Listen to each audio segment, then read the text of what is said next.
I had to take a short break before our normal starting time to grab some well-deserved food and drink. So I apologize for the late start. Nothing major, but I was just extremely busy today. Usually I have nothing to do all day long, but today I actually had to do some stuff. So welcome Princess Chess, Mr. Slow, Asterbait, Mr. Coffee, Mr. Slow, I said already. Welcome everybody to the stream. We're going to do the game analysis stream. No playing today. Thursdays is a busy day for me, and the All-Star Arena is now finished, so we'll be focusing our efforts on game analysis on Thursdays for the most part. Can everybody just confirm we're good on volume? Because I'm a little concerned with good old Microsoft. Microsoft likes to do crazy stuff like turn down the volume on my microphone when I'm not those little elves that Microsoft sends out. Bang, Mr. Slowhand made me... What do I look like? Thanos. I'm a blue Thanos or something. I don't know. What am I? 500 relaxation is the primary function of chess for me. So losing on time is normal. 500 bits from Mr. Slow. I've got submissions from Princess Chess, Jim, Asterbait, and Tony. Mr. Slow. Did I say Mr. Slow twice? No. So I got 5 game submissions. Correct me if somebody else has been left out. If you feel left out, let me know. Schieberspieler's here. I'm missing mine. Schieberspieler, you have a game? You submitted a game? I never get your messages. You must send them to the wrong account or something. You guys can see all my secret hate mail.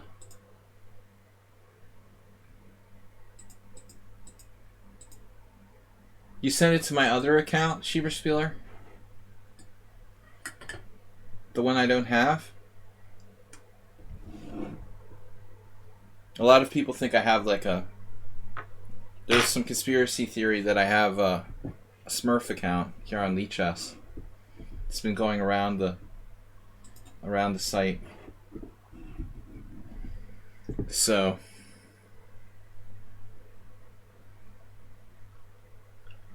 Some other IMs who live in Hungary might do that, but not me. Alright, guys. Jim, what's up? Schieberspieler, did you seriously submit something? Or are you just trying to mess with me? I'm afraid that Schieberspieler might be like chat banned or something, because the same thing happened last time he tried to submit a game. It just didn't appear. Did you send it like a long time ago, like a week ago or something like that? During your tournament? Was it like a long time ago? Like a full week ago? Oh, yesterday. It's like I can show you my messages right here. You guys can see them for yourselves. Can you see that? Exposing everyone's messages. Good thing Bob isn't here to read my messages. I don't think there's anything from Schieberspieler. He's secretly, like, under secret chat ban. I think. I blocked him. Alright. lichess inbox Schieberspieler. Whoa, are you serious? Will that actually work?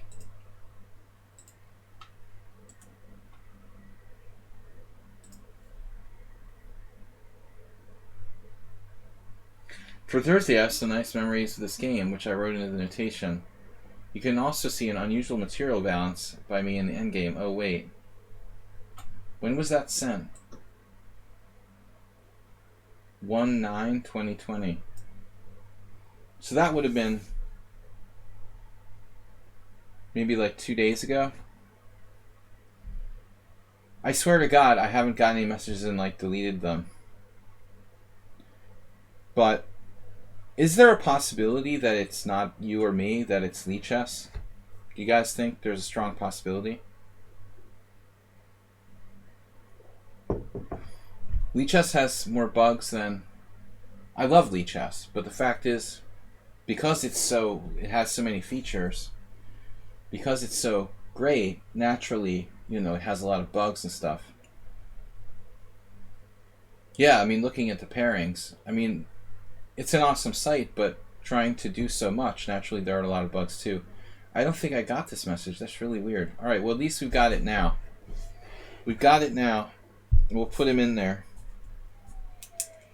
Alright. Does anybody have to let go that they're in a rush to do their game first or something like that? Yeah, Bob is here. Lichess has gone downhill since the update. There were a lot of complaints about the most recent update, which people always complain, but Thibault's like answer was that that's what happens. That's how progress. A lot of bad Microsoft upgrades that were just fails. So you have to like accept the bad upgrades or the good upgrades to make overall progress. It's the classic like 2 steps forward, 1 step back. Exclamation point ban Bob. Alright, so I can just search for Schieberspieler chat.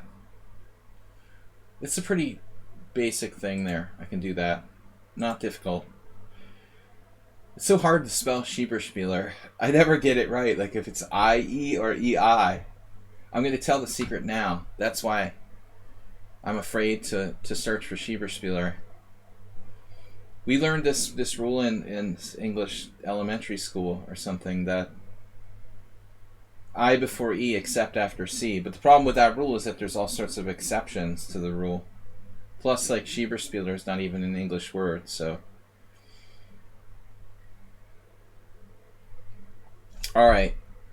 Mr. Slohan just donated 3 gift subs. 3 tier 1 gift subs.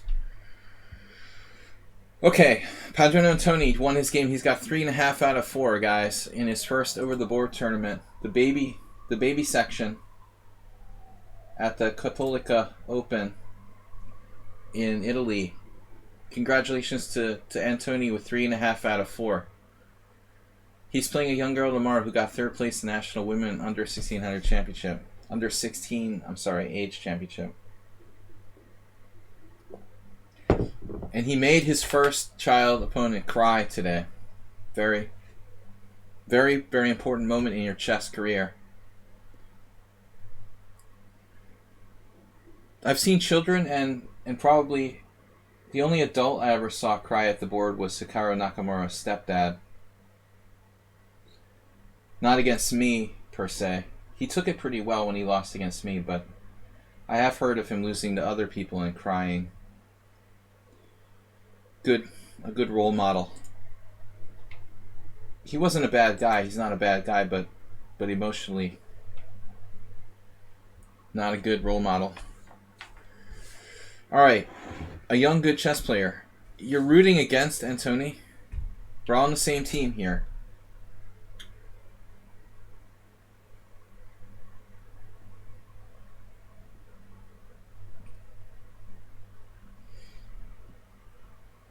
It obviously didn't slow Hikaru down, having his dad cry when he lost, so. His stepfather, I should say. But alright. Princess Chess, for some reason my list may be out of order, but I have Princess Chess first. And I shouldn't trust my list here. There may be other people I left out. Alright, I'm just going to do the search thing. Should I do that? Search, profile, inbox.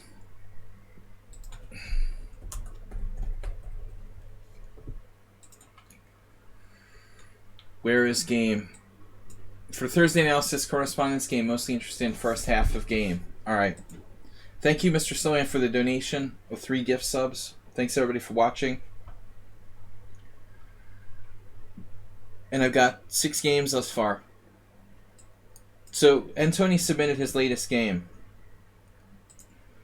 Not to insult Antoni's play, but his first 3 games were very, very shaky. So we're looking to see maybe Antoni's first smooth performance in a tournament game. Alright, we've got Correspondence. I'm playing correspondence game with Princess Chess, so I'm interested in this. Correspondence against the 1984. Correspondence ratings not highly accurate. E45, knight f3, knight c6, bishop c4. So Princess plays the Italian game. I played the Italian game against Gombots Ferenc Jr. Do you know anything about that Schieberspieler? You don't know e4, right? I don't understand why d6 is an okay move for black. That's weird. It's practically not covered in any theory, but okay. So Princess Chess opponent plays bishop c5. Now c3, and I like this move order. Against knight f6, okay. Against knight f6, you're gonna have to play d3 on move 4. But I see a lot of people doing like, I see a lot of people playing like d3 here, and I don't see any reason to do that, honestly. What's the benefit of not playing c3? I mean, maybe there's some variation where we're playing like a3 and no c3. You mean the bishop's opening? I mean, the gioco piano is the most natural move in the world. But it's funny, like all my chess career from 1985 until now, the Spanish was always more popular than the Italian game. But it seems like for the first time in the last 5 years or so, we've reached the stage where the Spanish is no longer necessarily more popular than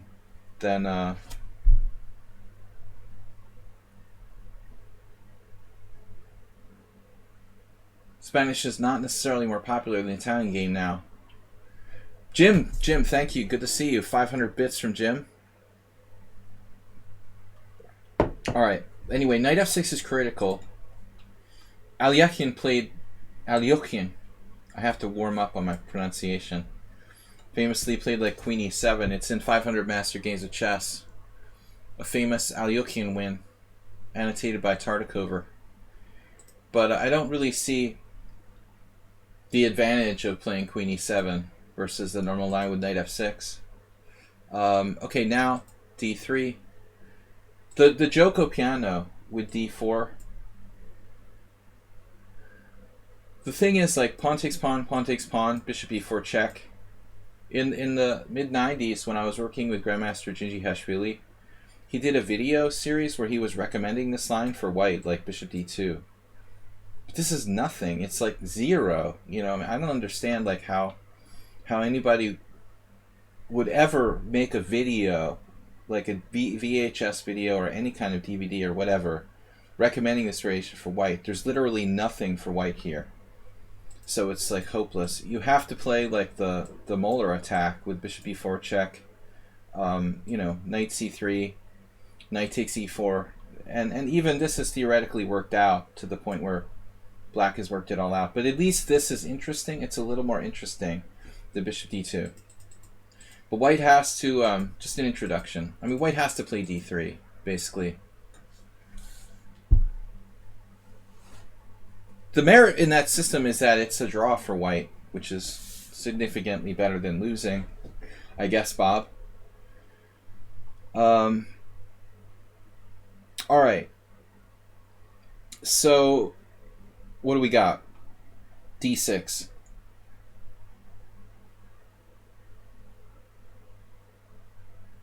There's been a lot of movement toward this a5 stuff in the top, amongst the top players. It's interesting because Stockfish is calling for a5. It's almost certainly like an engine influence. The engines, mostly Stockfish, but probably Leela now and others, are influencing opening theory.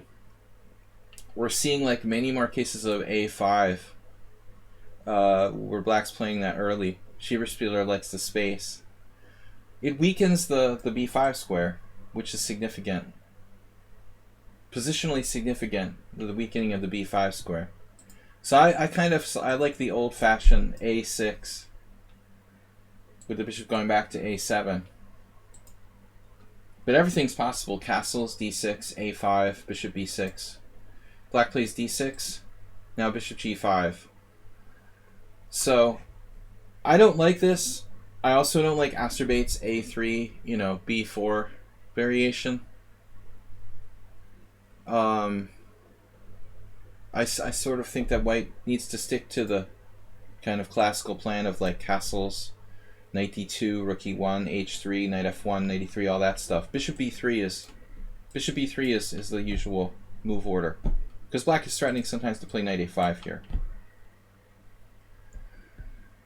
So, but bishop g5 is like a specific variation. It is annoying, Bob, but I think a lot of players like take it like too seriously.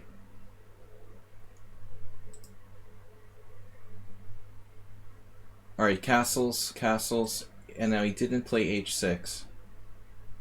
I mean, this is a serious pin, obviously. Let's just hypothetically ask the question, like, yeah, it's an Italian game, Lulu. What would happen if black were to play, like, I don't know, just break the pin? We would get trashed with pawn takes, knight h4, and all the classical problems that come along with that. So, black has to take care to break this pin in the optimal way. I mean, one thing you could consider would be like the Rubinstein sort of thing in the 2 knights or 3 knights, 4 knights, whatever it is. How many knights? 6 knights defense. In the 4 knights game, after queen e7, knight d8, knight e6. This is funny. It's only played in like 3 games. Black's done alright with this move.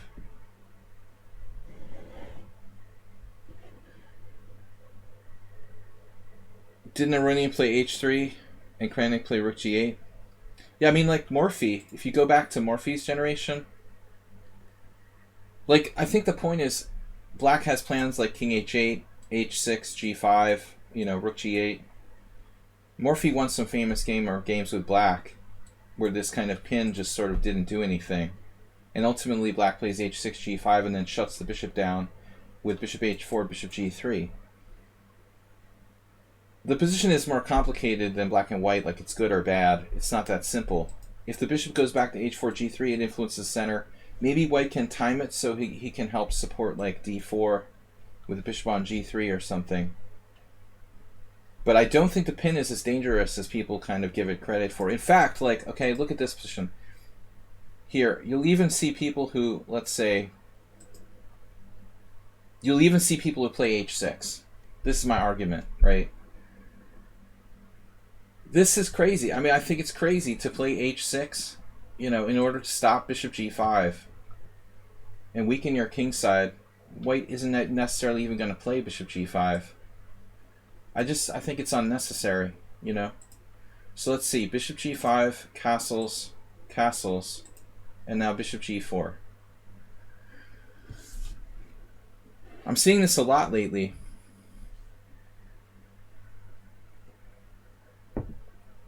But actually, Antoni did this in another game. I'm going to embarrass him by quickly showing one of Antoni's miniatures here. e4, c5, knight f3, d6, d4, pawn d4, knight d4. This is not an e4, e5, but it's a miniature illustrating the same principle. After a6, f4, he didn't know what to do. So he played e5, which is fine. And after knight f3, he played bishop g4.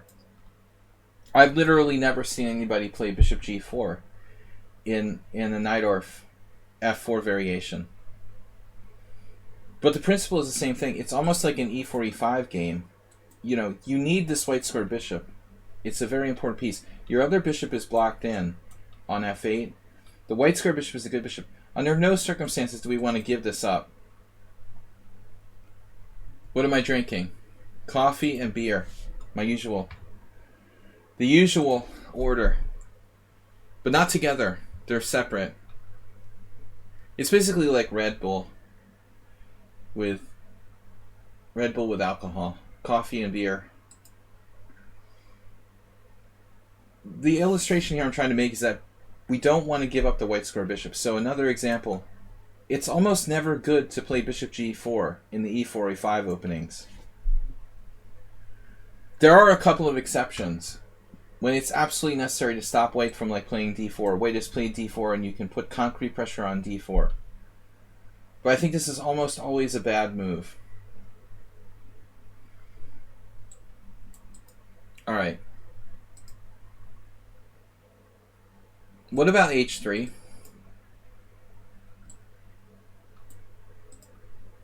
Black should actually... You should play h3. It's like a free move for white. It's not a weakness, you know?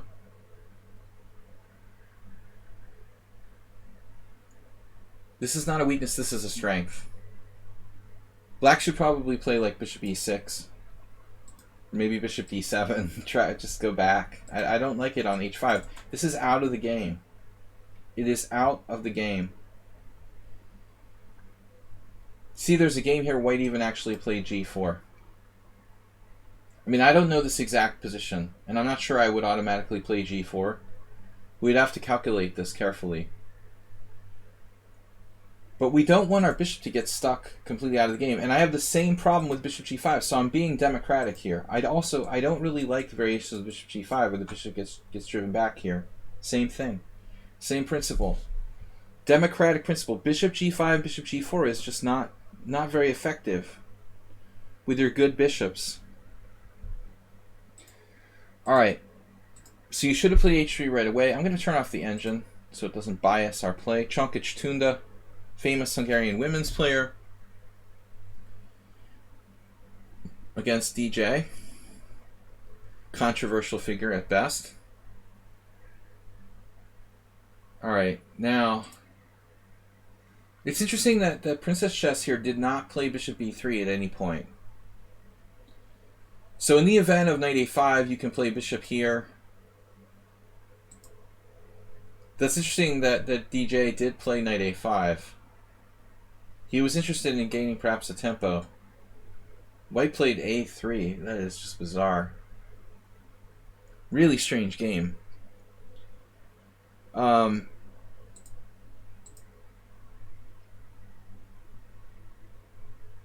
mean, obviously after knight a5,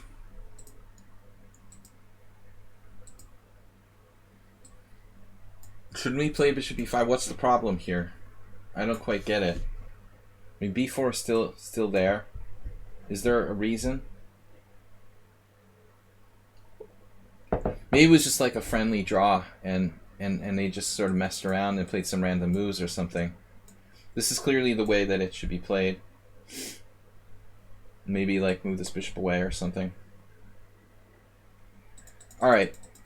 I don't get it, but Princess needs to play bishop b3 at some point, most likely. So now a6 threatening to play knight a5.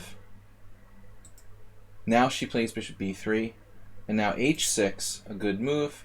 Bishop h4. Taking away the possibility of knight h4. And oh my god. This move looks like it was played by Rapport Ricard.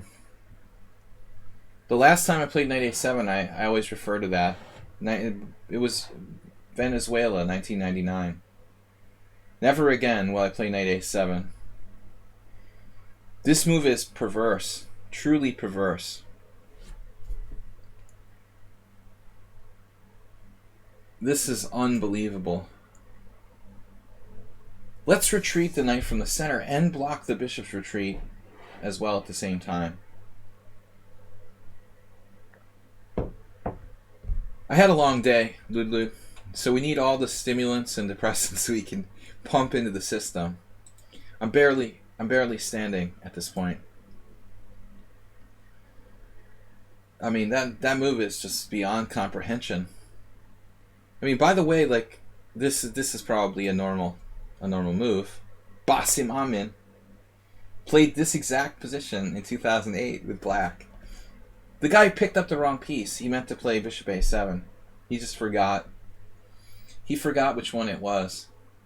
Maybe that's what it was. Your opponent is dyslexic, Princess Chess, and they reached, and it's a correspondence game. They picked up the wrong piece and put it on a7. I mean, clearly that's a completely normal move. Damn, dude. Wow. Okay, so bishop c2. How are we feeling about h3? I really want to play d4 and punish black now.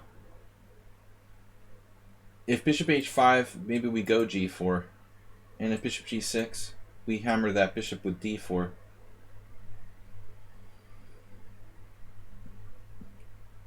I mean, this looks disastrous.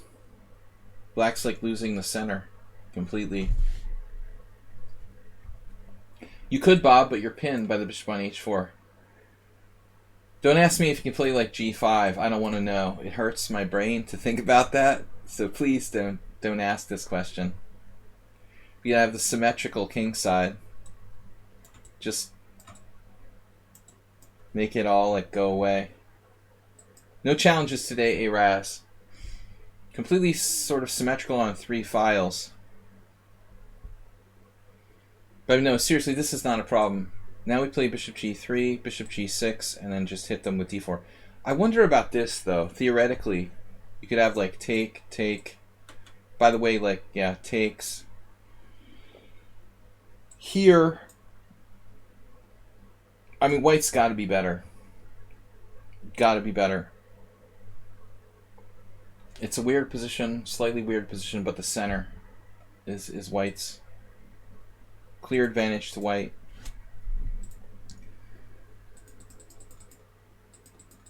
Alright, maybe Princess Chess has too much of a hang-up on playing h3 and g4. Some people just tell themselves, I'm never going to move the pawns in front of my king. Never going to move the pawns in front of my king. They just have this like set rule. Bishop c2 is rather passive. It's not a bad move, though. Controlling the center.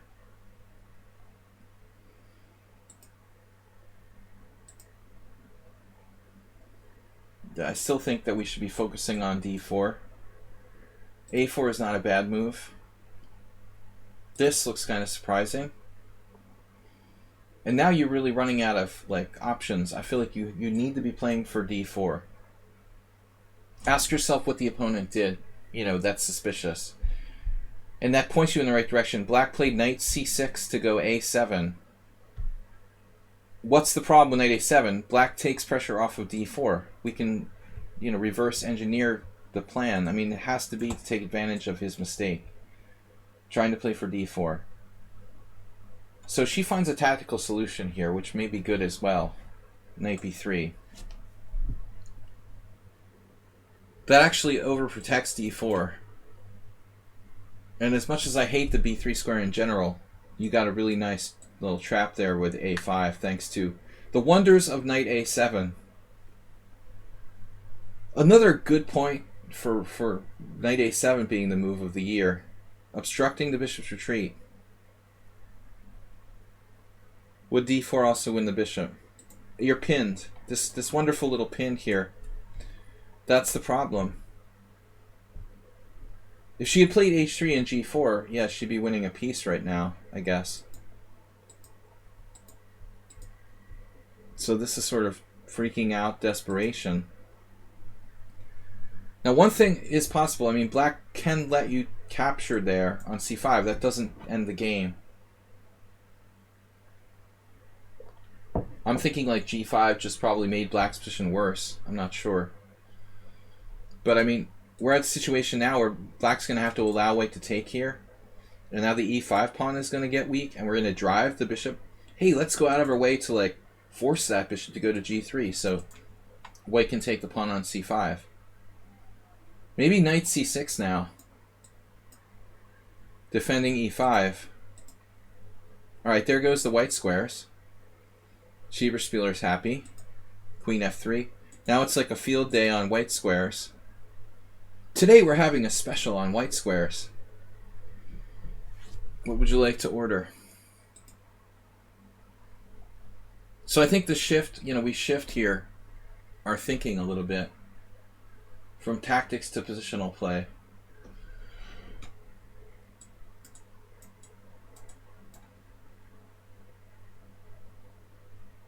The f5 and d5 squares. I'm really not certain if we want to do this or not with knight takes c5. This is not a no-brainer, knight takes c5, because here, d takes c5. Yes, black's pawn structure is worsened, but there's pressure along the d file. Black has good control of the center. 2 knights versus 2 bishops, kind of a closed position. I'm not sure. Wait a second. Now we're close to winning a piece. Damn, is d4 just a good move? No. Don't have time. Here. Yeah, I mean, you could change plans and probably play something like this.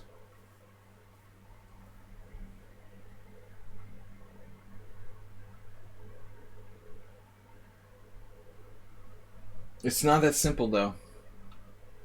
I'm curious what the Oracle says, and I don't like your bishop buried on g3. But this is why I don't play, and I don't recommend playing bishop g5.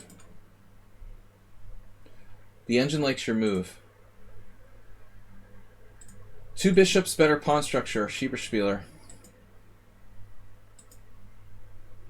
So h4 is a possibility, particularly now.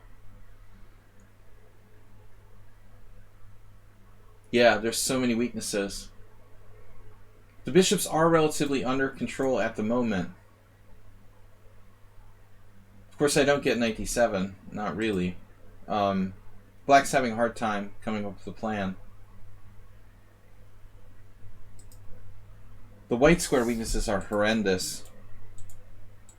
Everywhere. But I would think like even sacking a pawn like h4. Maybe even something like this. Although you can prepare it. Probably queen h5 and h4. There are a lot of different plans here. White has tons and tons of plans. So actually she did this. Exactly. That's funny. I knew black was trying to trade queens with queen f6. There's also this possibility of white entering the position on the 7th rank. Knight d7 was clearly to play queen f6, and now h4. It would be nice for white to play king h2, rook h1, and attack along the h-file like a King's Indian attack.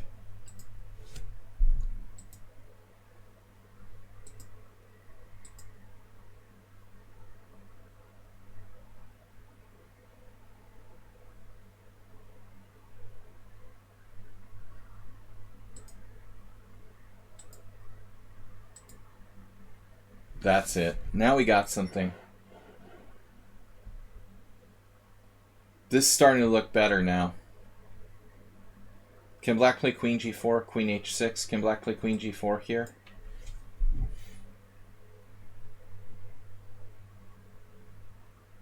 Maybe.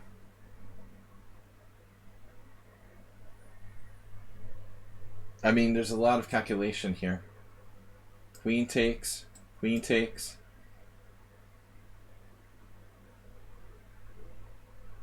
I was just thinking of rook f3.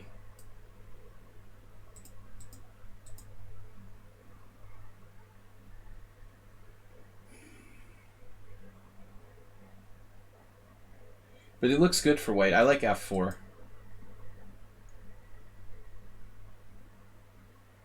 Now what if you take on e5? Yeah. Those central pawns.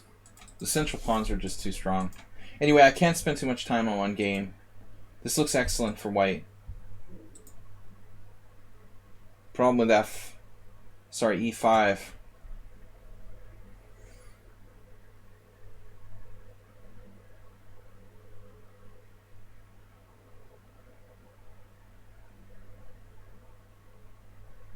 Do we have anything here? I'm not sure. I mean, e6, okay. That's an interesting exchange. And you got to this ending. Now you're golden. Pawn up endgame. 2 bishops versus 2 knights. A strong center. The h-pawn's weak. This is great. Domination. Maybe this move.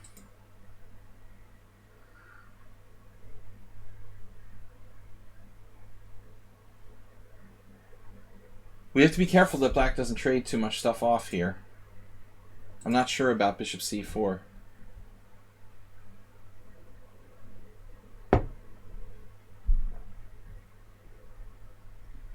I don't really want to trade pawns.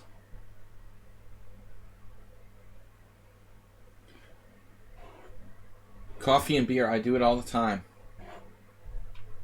Coffee flavored beer. There's a big market out there.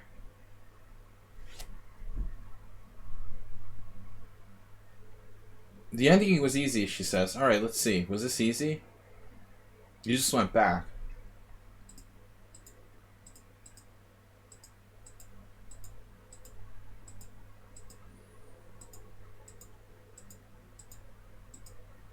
Well, it's easy when they just resigned. Yeah, I mean, that's easy. Black self-mated themselves with like knight c6, bishop f7 check.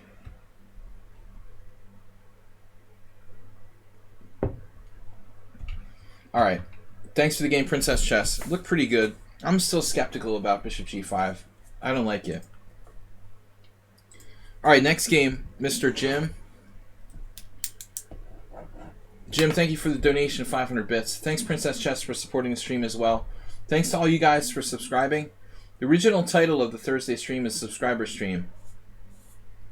Alright, Schieberspieler, I'll do your game. I'll do your game next then. If you have to leave, you are the honorary team captain. Jim can wait one game. So, no problem. I just can't remember how to spell Schieber.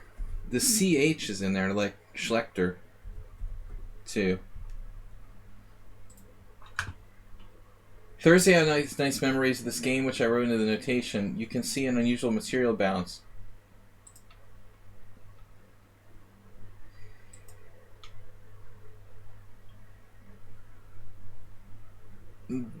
My most important victory before the Master title. Hungarian Youth Team Championship 2018.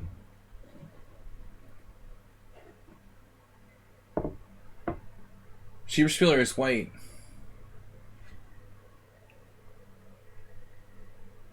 So when you say master title, what are you referring to? Like candidate master? Were you a CM?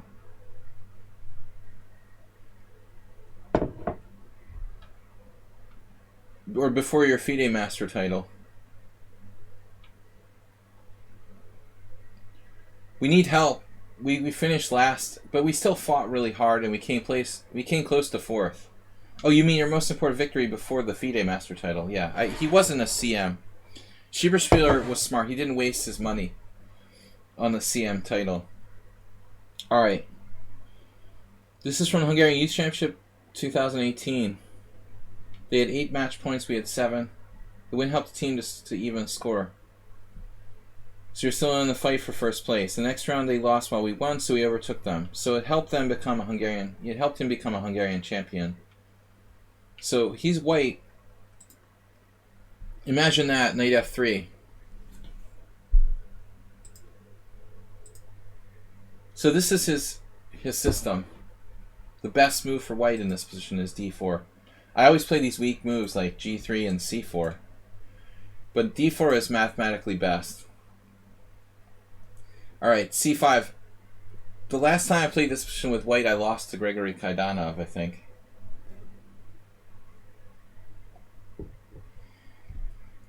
I don't play a lot of these games with white, but I did study a lot of Rubinstein's games. And Rubinstein loved to play both sides of this. In the early part of the 20th century, Queen's Gambit, he liked to play like takes on c5 also. Have you ever tried that, Schieberspieler? The Queen's Gambit accepted reversed? I think it's pretty good. Of course, it's not going to work against really strong players. But I think it's fun to mix it in there. So you played e3. Highly recommend studying Rubinstein's games if you haven't already. I mean that for everybody. Okay, e3, Mr. Coffee, e6. Now he surprises us all.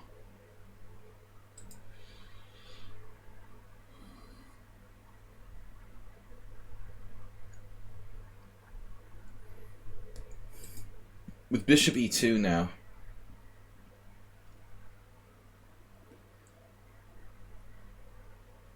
Bishop e2 is kind of weird. You're playing like Queen's Gambit reversed. Like you're black almost. I tried to talk Mr. Coffee into playing bishop d3 in this position, I think. Everybody's afraid of c4 attacking their bishop. But I think that's kind of overrated.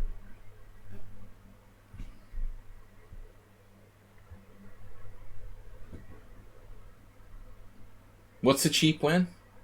Well, I won the last rapid tournament on a controversial tiebreak. But I have a protest against my pairing with Schieberspieler in the third round, which was illegal. I was illegally paired with Schieberspieler with the black pieces against the FIDE rules of chess. So anyway, this is kind of quiet. I don't think that white can really claim an advantage here. Schieberspieler might have other opinions. Knight f6, castles, knight c6, b3. He's just playing the Queen's Gambit with colors reversed. It's basically equal. So now cd4. We would really prefer our bishop was on d3, and then you'd have like Rubinstein versus Dosudmyrsky. Rubinstein criticized very heavily Dosudmyrsky for making this like early exchange on d4. Theoretically, black doesn't need to release the tension here. But at least in the bishop d3 scenarios, sometimes black has like knight b4. So I don't think that exchanging pawns is really necessarily beneficial for black. And the reason why white has a bad score here is because like strong players generally don't play this kind of quiet system. My blackjack buddy Vladimir Bermakin has a game with white. Vlad is very, very passive, and he's capable of playing any kind of sort of safe opening. Just a good, solid positional player. Bishop d6, and now a really weird move. White played bishop g5. You know what's interesting? Sometimes you see in the Tartikover going here, but I've never seen anyone play the Tartikover with like b6 and go bishop g4 before. That's really weird. So I would think like bishop b2, c4, bishop d3, but you play bishop g5. Super unusual.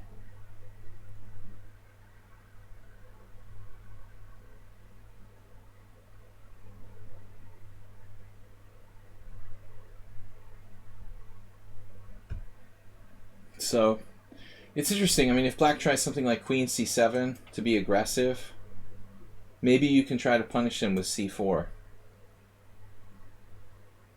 What would happen if like queen c7, bishop takes f6? Would you double the pawns here? Try to play dynamically with maybe c4? I would think like this would be a good try. Take advantage of the position of the black queen.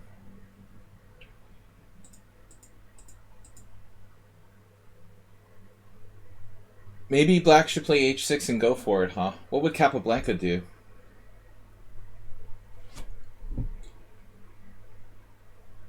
Ask yourself what Capablanca would play with black. h6. What are you going to do? Bishop h4, g5? And then what? It looks like a weird London system now. This is obviously risky, but I'm wondering if it's okay for black. Stockfish says that black is moderately better after knight e4. But I think he has to act decisively here, you know? Black cannot drift into a passive position. This is a little bit lame. Same thing as last game. What are we going to do? We got to get out of the pin. We can't just stay passively pinned. c4 is excellent.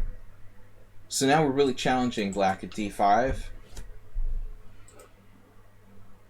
Yeah, rook e8 looks like exactly the kind of thing I was afraid of. Black has no active defense for what's happening here. Now white's just taking over, like knight c3, d5 square. This is starting to look good now. I don't know. It might be not too late for him to play like... Yeah, I guess it's too late already. He could sack a pawn. Sack a ponda. Bob Sakaponda. I'm serious about this. Maybe black should seriously consider sacking a ponda here.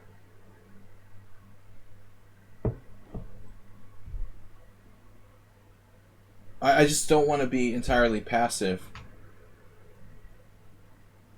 This is probably better than whatever happened in the game. I'm not sure what Schierspieler would do.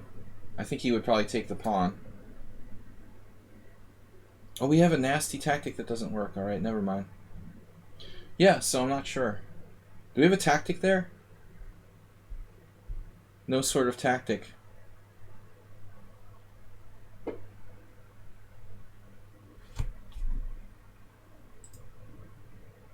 It's looking like it might be sound.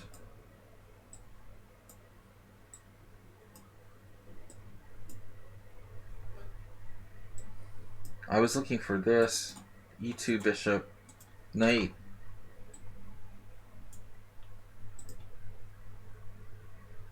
But I think that black might have some compensation for the sacrificed pawn. I just don't want black to get too passive. So knight c3, bishop e7. Passive but solid. Okay, but still it's principled. Bishop e7. And I feel like now white should increase the pressure on black's position somehow. Bishop e7 was a sensible move.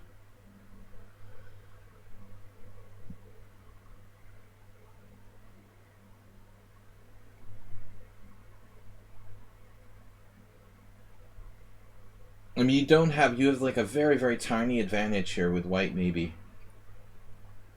Maybe. Though you do have some weaknesses on the queen side, which is kind of weird.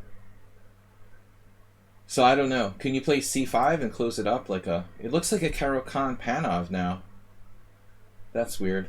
Even that's possible. If you had a3, I would say like c5 and b4. You could try to play like that.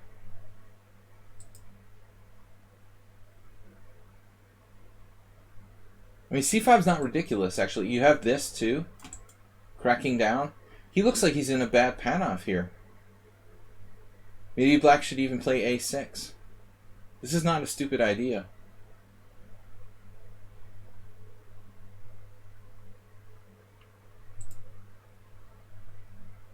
Yeah, this is a standard move, what the engine's suggesting.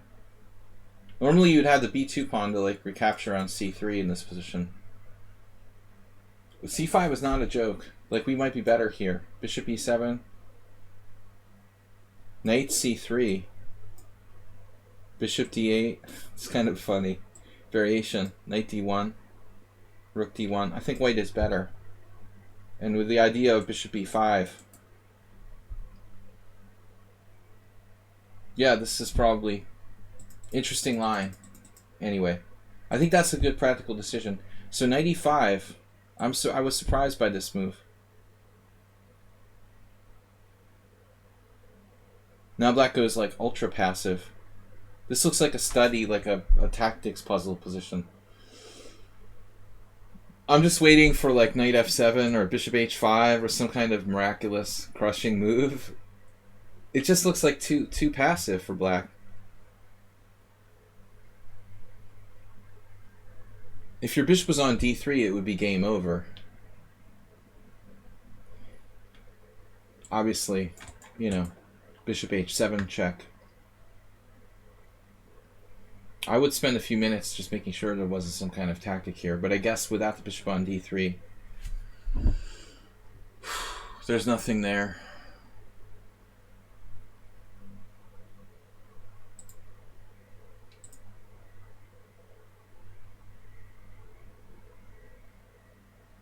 So you could just play f4.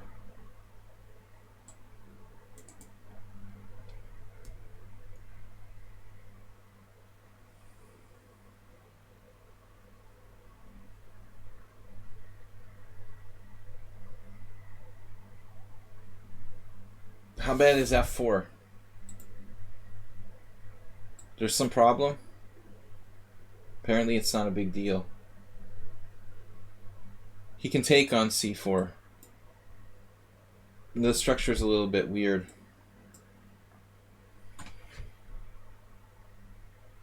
I don't know. I mean, possible that white still has something here. f4 is pretty risky. But what'd you do? You took, he took, you took, he took here, you took here. It looks equal. It looks like pretty close to equality. Queen e5, rook e5. My opponent offered a draw here, which is not unrealistic. He's like the same rating as you, and it looks like on the surface like it's probably equal. So you're the king of draws. And you declined a draw here. Rook fd1, bishop e6. That's a little weird, isn't it? Like the rook now has no retreat squares. Bishop e6 definitely wouldn't be my first choice for black. I understand controlling d5, but I don't like black here getting in the way of his rook.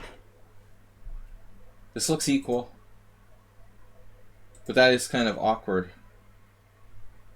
It's not really doing anything great on e6, but it's very hard for your opponent when you decline a draw in an equal position. He's like upset psychologically. Now rook c8. Should you just take? I would think, like, realistically, you should probably take and go for that. But I guess it's not enough. It's just not enough. The bishop's too good of a piece, and Schieber-Spieler likes bishops better than knights. I mean, there's some case to be made for this, that the pawn structure, you know, like knight a4 or something here. Black's bishop is too good, and his pieces are too active, so he doesn't do it.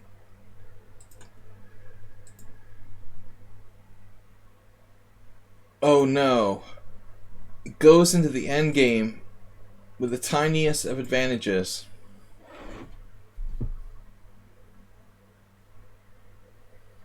Bishop versus knight, better structure. It's like probably a draw if black defends perfectly. But with the Karpov-like technique, black could be in trouble.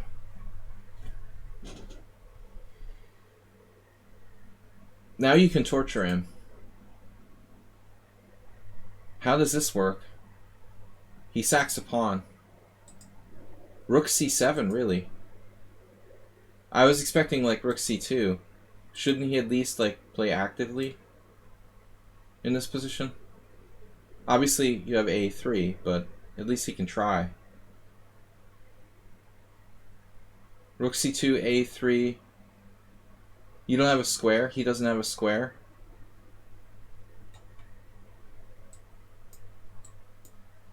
Because you have bishop e4. I mean, I don't know about this. This is probably a draw. Maybe not, though. You just keep going with like b4. Yeah, you can just, you don't have to trade.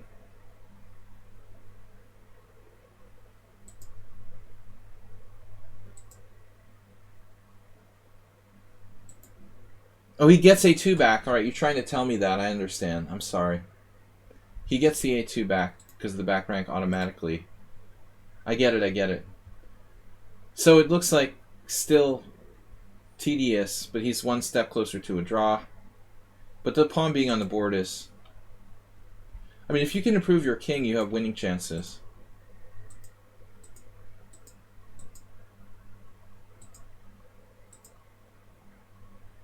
No. No. So, tied down to h7. Gotta play h6. And your king gets to the center faster. And now like d5. What about king d5? Could we go here?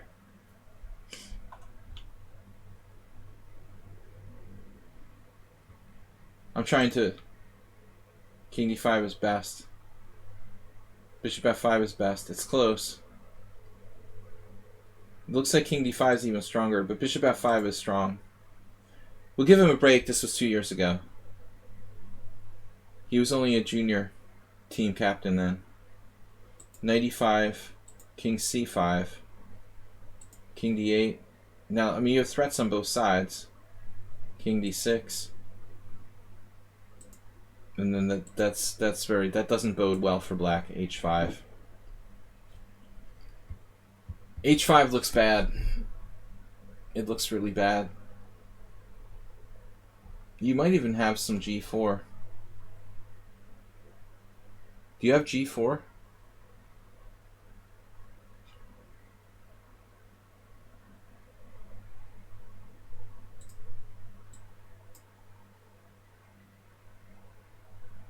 Knight takes f3. Pawn takes h5. Knight takes h4. It's a problem. Alright, so we can't rush here. Yeah, and this is over. So can he put up any resistance at all after f4? I mean, I guess h5 is a bad move. Black is lost anyway. The knight has no squares.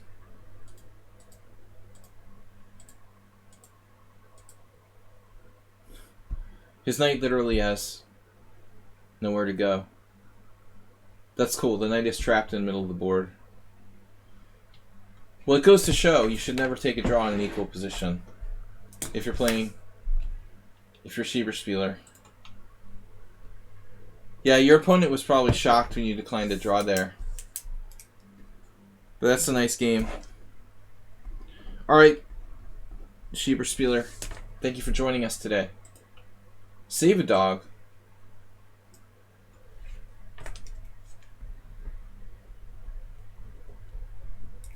Save a dog with the late join. You've been searching everywhere for Hungarian Chess World magazine.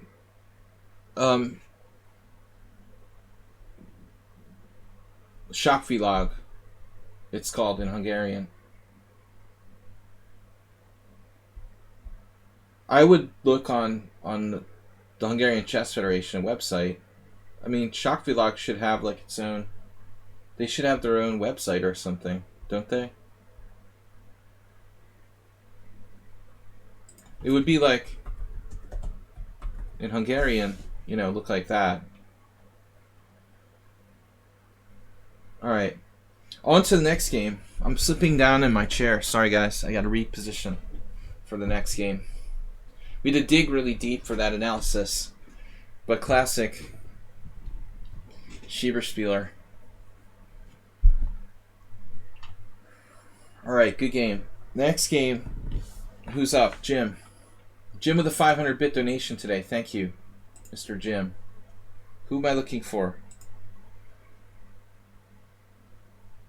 We found Jim earlier, now he's disappeared. There he is. Alright, game for Thursday.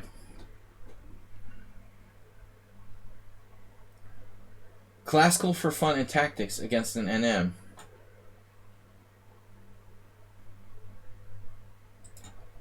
Tactics are fun. Alright, Jim is white. No b3. Getting serious here. Jim, have you given up the b3 for good? Just keep that in reserve. So Mr. Slow says endgame study is the best way to improve. Well, it's a very good way to improve. My personal opinion is that the study of master games in their entirety that have been annotated by the players themselves is my number one secret to improvement, but endgame study is definitely up there. The last game was excellent. Alright, so this is Jim White, advanced Caro-Kann. He's played this against me a couple times. And the Tal variation with g4.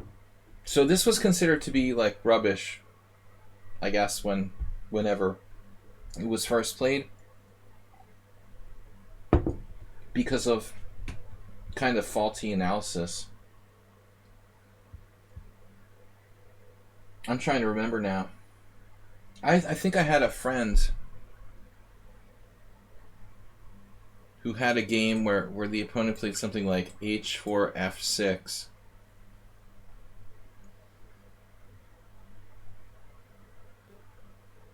I wonder how bad that is. I've never seen anyone else try that. Well, it's kind of like maybe not that stupid there. But this is complicated, to say the least. I play bishop d7. That's the safest, but it's also more passive than the other two. Schieberspieler likes bishop e4.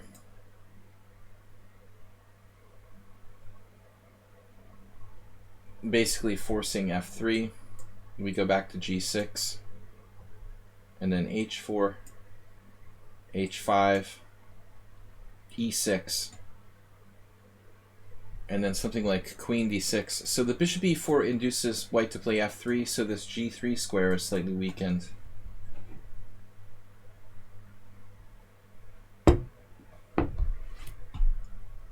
That's an interesting idea.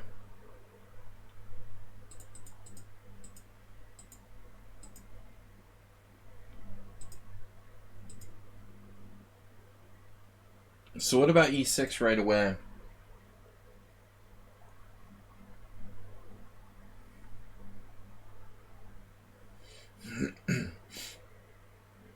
We're going to get all of Schieberspieler's secret analysis now. e6 right away.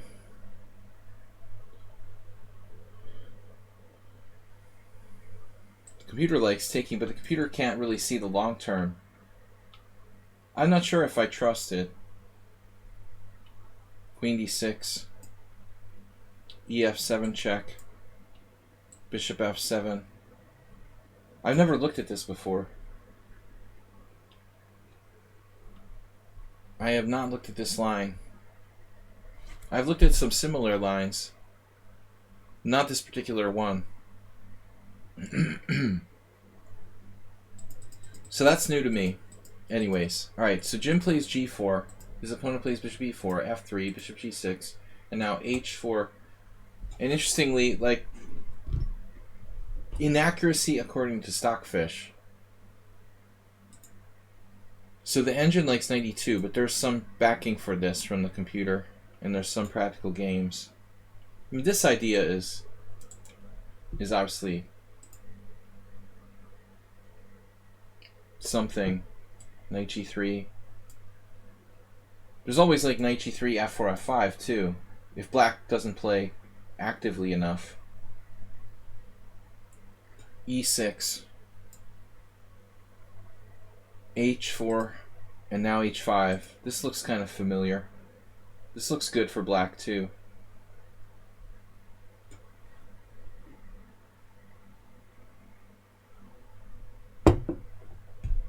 Yeah, I mean, don't play this with white unless you know what you're doing. It's probably even harder for white to play it. I'm just playing bishop d7 because I'm not that well versed in the theory, and I don't know, it's just like a safe move. But it looks like that's slightly better for white. So the game is f3, bishop g6, h4, h5, and then knight e2. Interesting sort of, who are you playing, by the way? Knighty knight. A new NM.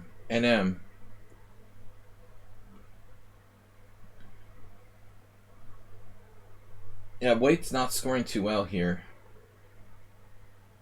e6. Yeah, this is looking good. But I want to compare this to another line. You know, e4, c6, d4, d5, e5, bishop f5, knight e2. e6, knight g3, bishop g6, h4. No, I'm sorry. What am I doing? What am I confusing this with? Oh, yeah. This is a different line. Bishop g6, h4, h5, bishop e2. Black actually sacrifices that pawn on c5. That's a totally different position. Alright. I'm sorry. That is not at all similar to this, though. But the idea of sacrificing this pawn is pretty cool. This is just like good for black. NM Eminem. That's cool. NM Slim Shady.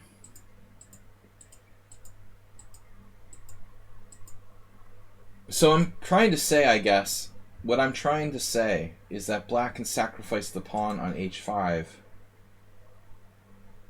Wholesale sacrifice it to bust through on the queen side in the center with c5. So there's only one game, but let's take a look at bishop h7. Because this looks just like another line that I've seen. Exactly. Like, very similar to another line. Bang. And you've got counterplay.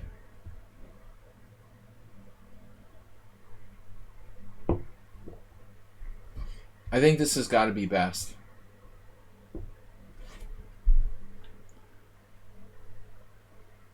Well, the computer thinks that white is okay.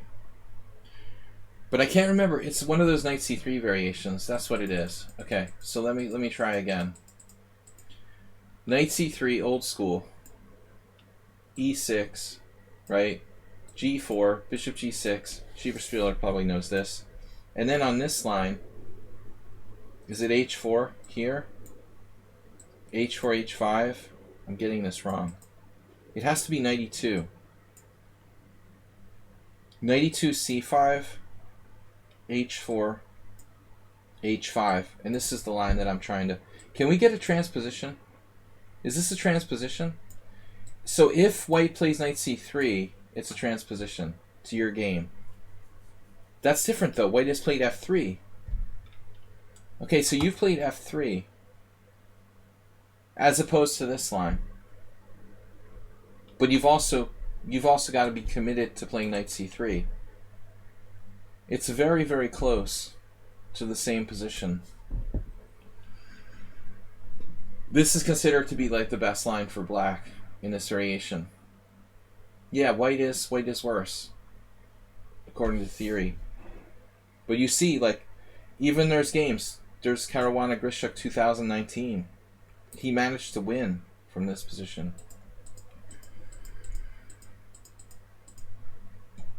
So, alright, bishop e4, f3 here. And you get, like, pretty much the same idea. Oh, black played knight e7, but knight e7 is decent too. 4a6. Oh, the you're talking about the Slav or something?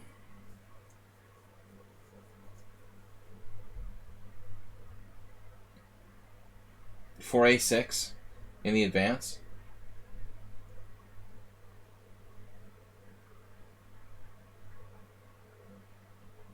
Are they playing that on the fourth move there? I didn't even know that. Heinrich Chepukaitis, otherwise known as a Smart Chip. We used to play Blitz on ICC. He was an old man from Latvia. He was a good Blitz player. He played the Trompowski every game. It's weird that he played e4. He always played the Trompowski every single game. Alright, so this is also decent, knight e7, it looks like.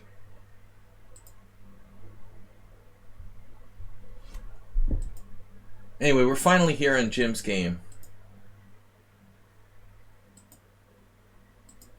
And this square. That square looks relevant. Black couldn't resist the temptation.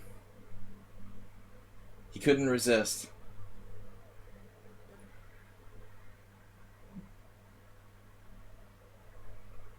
Did bishop e4 just give you like rook h3 with tempo, and you got the Shirov rook? Yeah, that's a cool idea, Schieber-Spieler. I'll have to check that out. a6. So he sort of just couldn't resist playing this move, but it's going to cost him because white's going to play knight c3, hitting that guy. So black should have just stuck to natural moves. Man. Yeah, this is the kind of move you play in a quick game.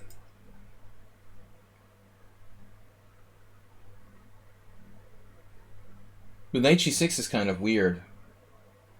This is just a weird move. You might even have knight c3.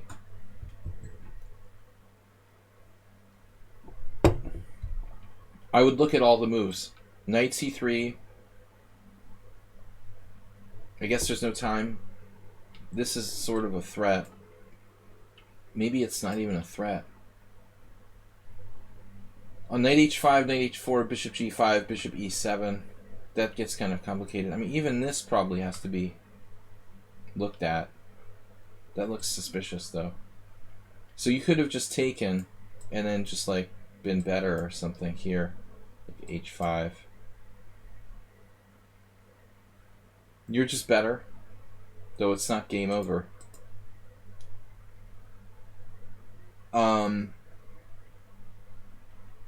But I mean, your move is very tempting to play knight c3. Does he have knight h4?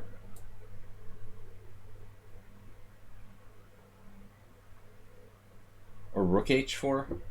What's happening here? Why can't he... Can he play something like this? Is this just a blunder?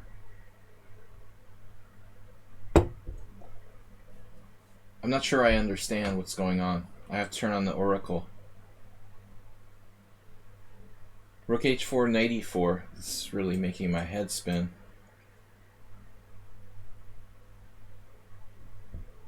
And white is still slightly better, huh? He has knight h4, the other move. There you're still clearly better. No, castle's queenside. So it's okay.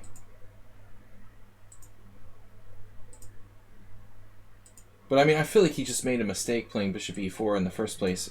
Can he go... He doesn't want to play this, right? He's not going to play bishop e4. Surely you have like a3. Just hypothetically, what would you do if you played bishop e4?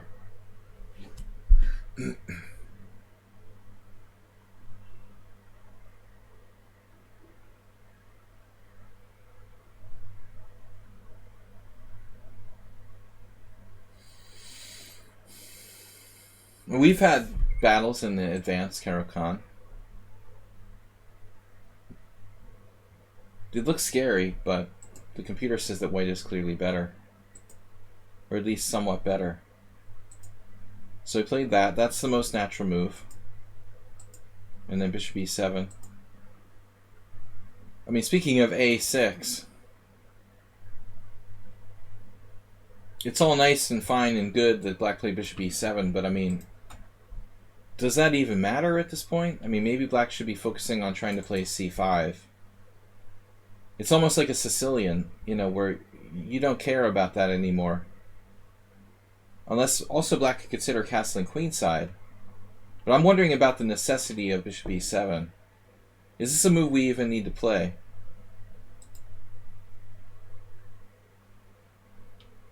And I don't know, I expected h5 by Jim. But he played g5. Which I feel like that weakens the white squares a little bit. Of course it's playable, but it's a shame that our rook got chased away. You shouldn't have done that. Okay, it's not a perfect game. Now black is pretty solid. I feel like Jim made a mistake there. Black should be able to hold. I mean, still h5 can happen. a6 is a good move. And you've got a problem there on f7. Whoops. Finally, he gets in c5. You don't even tell me there's a knight takes d5 and e6 avalanche. I want to look at this. It's like intuitively, I would play that in a blitz game just for fun, not even knowing if it works. I didn't even look at the moves. I mean, seriously, it's extremely tempting. We're on the knight. You know, he can't give us a knight. Man, that's crushing.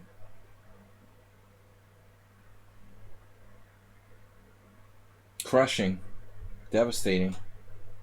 Knight f8, naturally. Now you have what? How do you get him? Like, if his king can run out here, he might be okay. His king can run to c6. So you got to play... How do you keep him imprisoned here? Isn't he getting out to c6? I mean, maybe we can play like h5 and free these pawns. ef7, king d7, queen h3, but what's the big deal? Schieberspieler with queen h3. He's getting to c6. You got to be able to get him on c6 somehow. He's safe. Oh, you played queen h3. I was thinking that the pawns themselves may be the point here. If you can just keep rolling. But it's not so simple. I mean, it's kind of complicated with bishop takes g5 and stuff. Do you have a better move, like just ripping the pawn on c5 or something? He's still hiding out on c6. It's very hard to get that king on c6. Maybe you could try to even c4 him. But it's going to take time. I'm just not sure how we get him.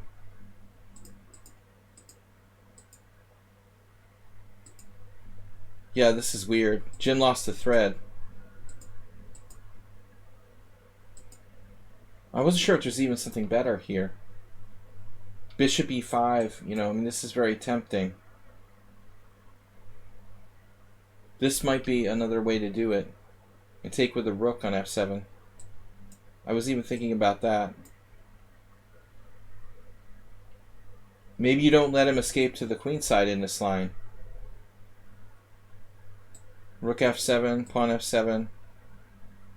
I mean, this is crushing. Like, I'm not sure he can still try to run away.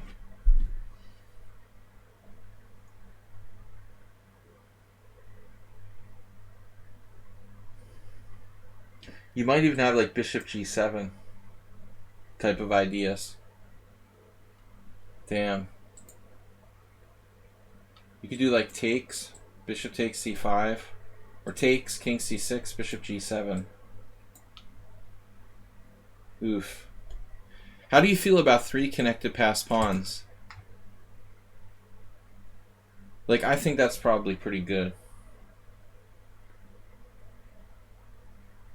He has to try bishop takes g5 check, I would think. And like sack a piece or something. Yeah, it's nah, it's lost. Wow. So there's probably like transitions to endgames, but Jim wanted blood. And then he runs away. And like it's now he's escaped. c4.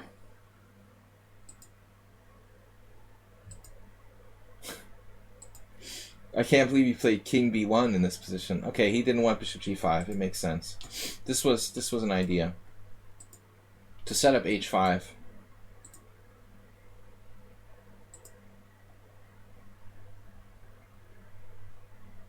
It's not about the king, but the check on g5. This is a weird move, though. What are we doing? You're freeing your rook?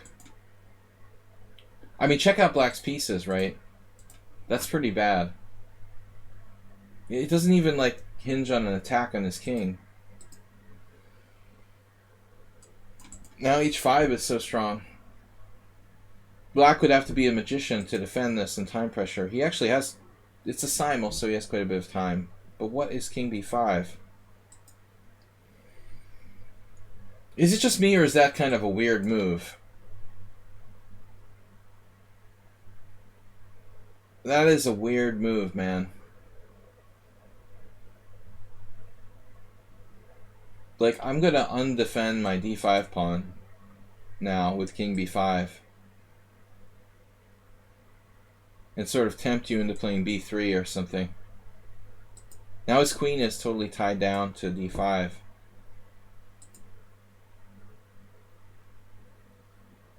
You couldn't resist. I was almost wondering if like rook takes e7 check works. Good idea. The point of bishop g3, relieving the guard. Coordination. Do you have rook takes e7, queen f6 check? Damn, dude. Rook takes e7, queen f6 check. King d7, queen d6 check. That looks kind of painful here.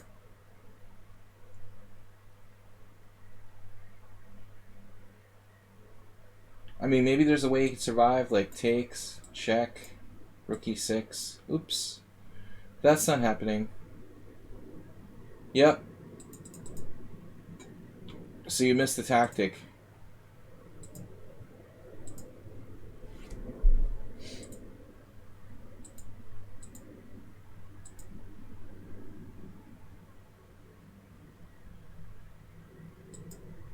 It's not fair that he doesn't have sort of back rank tactic. This is crushing, man. Nice game. Anyway, that was really entertaining. Alright, guys, we have another hour left in the stream. I'm suffering through, but it's fun. Good games. So, we still have Asterbait and Tony, Mr. Slow, and Save a Dog. Alright, perfect.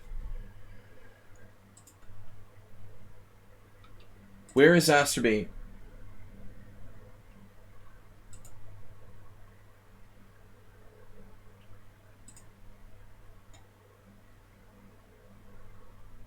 Would you mind my favorite mate for this week's Thursday analysis? It was a Mega Streamer Battle upset win.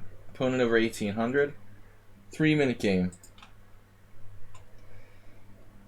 Astermate. Guys, thanks for subscribing and being part of my stream. Thanks for supporting the stream. Usually this the stream is more of a personal stream, giving back to the subscribers. We've got 30 viewers, so it's cool. But usually people are sort of scared of in-depth or serious game analysis. Schieberspieler, thanks for coming by and submitting a game for the stream. Hope you can join us for Sunday, our streamer battle at 3 p.m. CEST.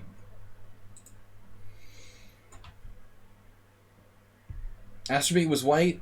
Yeah. Sicilian. And he's playing this delayed Alapin. Alright, Pedro and Tony, have some good babysitting. We'll see you later. Don't be too harsh. Keep in mind that from move 21, I was already in time pressure. Good job.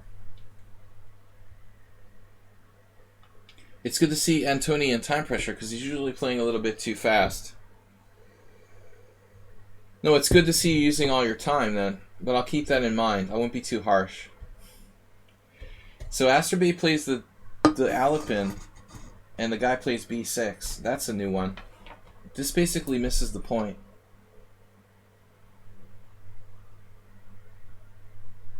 Mistake on move 3. It's possible. I mean, white threatens to build a strong center, and black just doesn't do anything about it. But I mean, the problem here isn't really like b6 itself. It's like, what situation are we playing b6 in? You know, if black were to play the Owens defense or whatever, Warnaki welcome. Yeah, Asterbait is transitioning from the bishop c4 to the c3 Sicilian. It's a worthwhile improvement. No, I mean, black has a number of good lines. e6, knight f6, and of course d5. So there's 3 totally reliable systems for black against c3.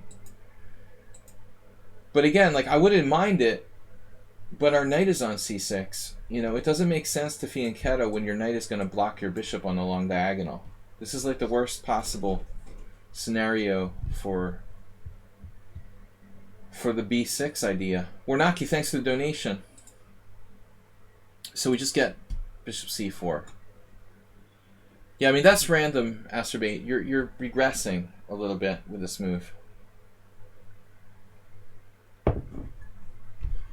Asterbait is regressing to his primitive instincts, the caveman element of bishop c4.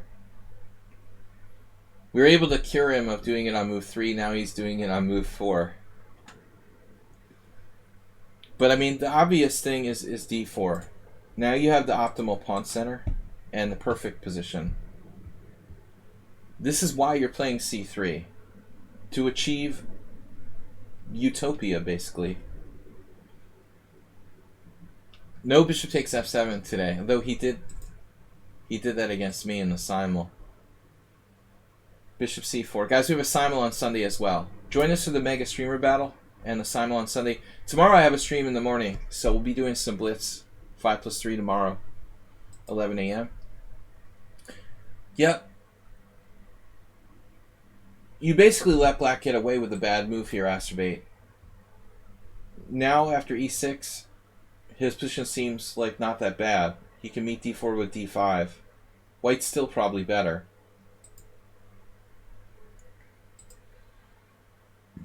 And this is kind of weird. I mean, I think that bishop e7.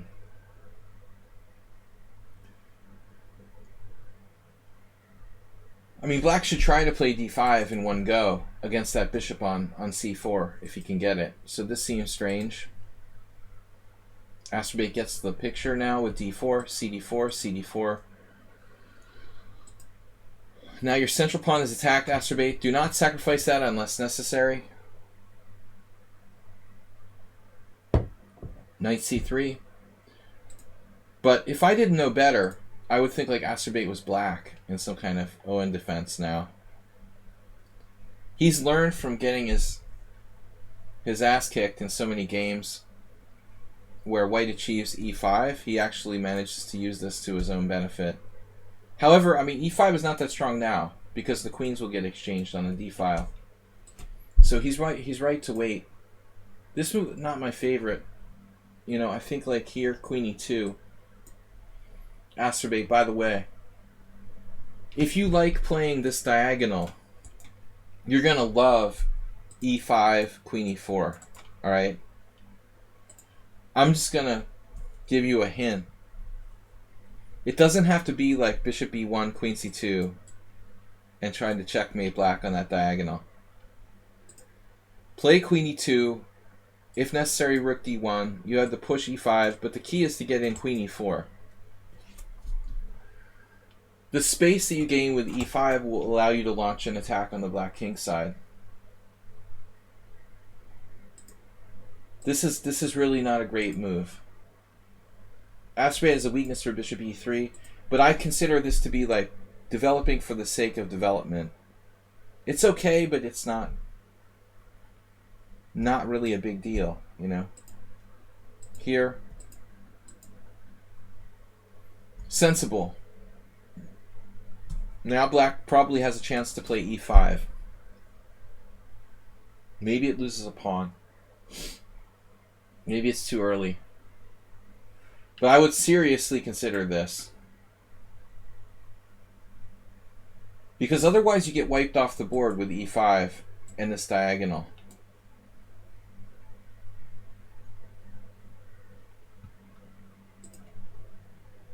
I was just thinking, like, what happens if e5, bishop e5? Maybe this is just good for white? No, it's not so clear, right? We have this. And this pawn is still weak on e4. So it seems to be plausible for black. This is his last chance to hold white off from that e5 advance. And Astrobate has these, like, patterns he follows too robustly, you know. I like rook c1, actually. It's a useful move anyway, along the c file. And a6 b5 is not a bad plan, as Jim would attest. Jim has played some stuff like this with black. Remember, Jim? You had some kind of weird c3 Sicilian where you just left your pawns on like e6 and d6 with black, and you just kind of hung out and it was okay for you. But it's really on the margin.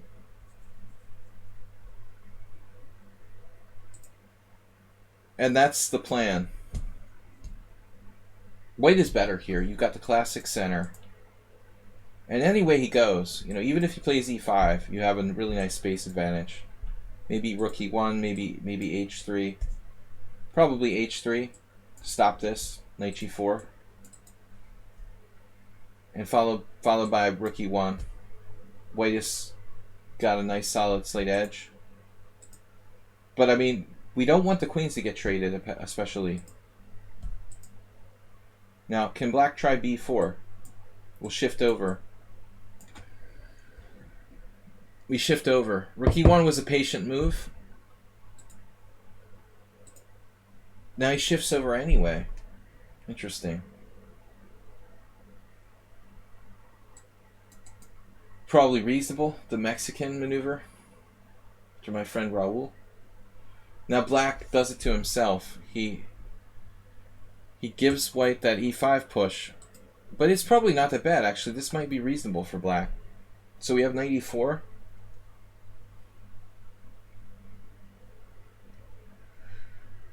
Black has knight e4. And after knight e4, how do we trap the knight? You can't trap the knight. How do you trap the knight? You don't have knight e1. If you had knight e1, it would be like a Rossalimo.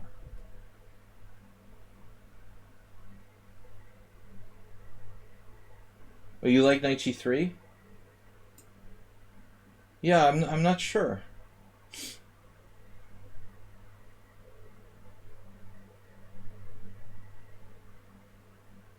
I was looking at stuff like bishop e4.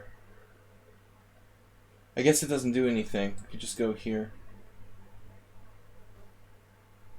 Let's see how bad it is. If we play bishop e4, rook e2, knight e7, maybe black can cling to that.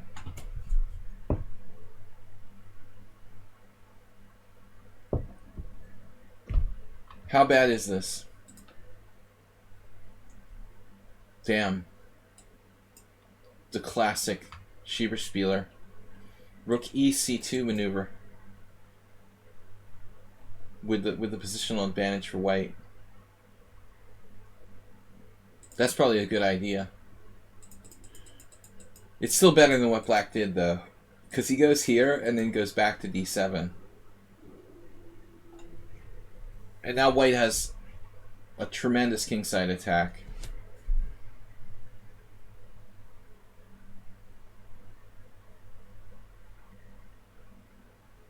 But objectively,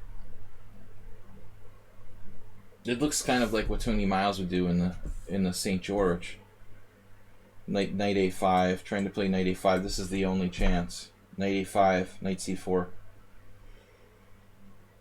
We're really hoping that white has to play a3, and then black will get counterplay with knight a5, knight c4, or attempt to get some counterplay with that maneuver. But now, I mean, honestly, Astrobate, probably you should play queen d3.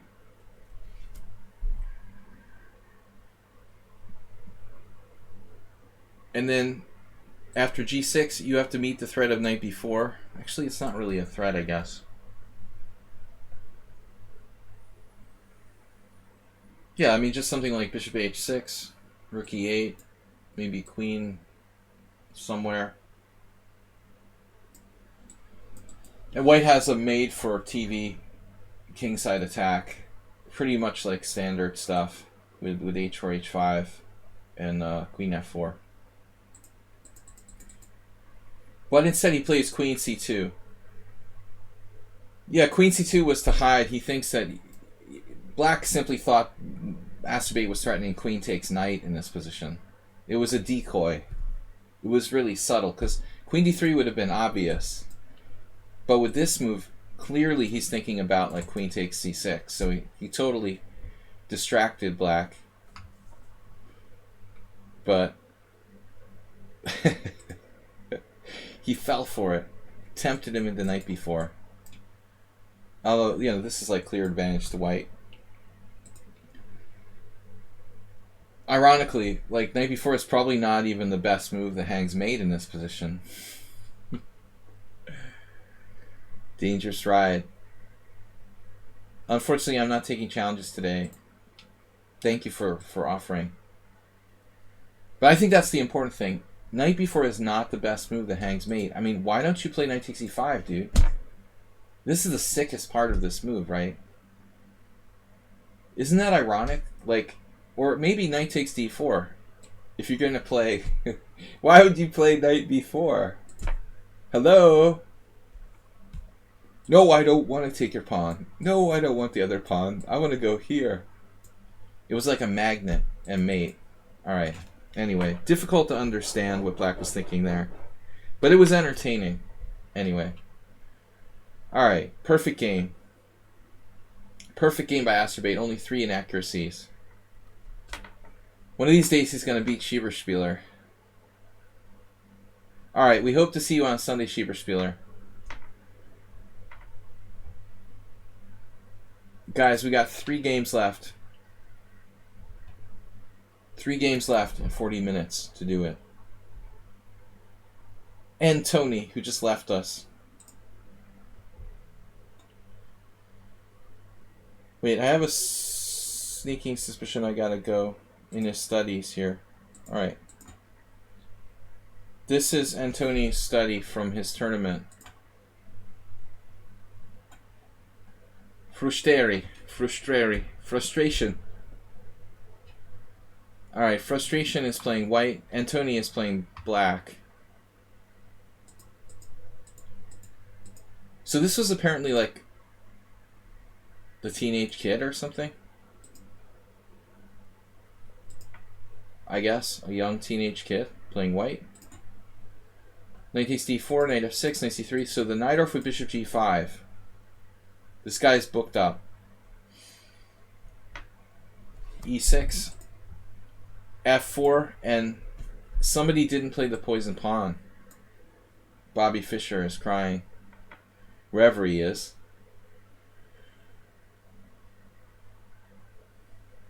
Antoni is not prepared yet for the poison pawn.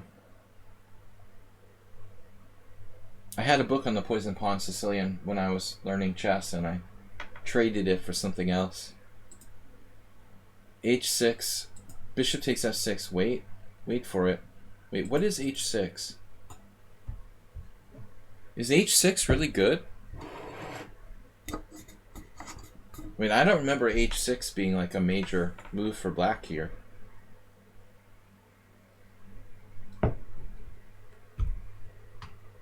That looks suspicious. But if you look at the database, like there are quite a few games.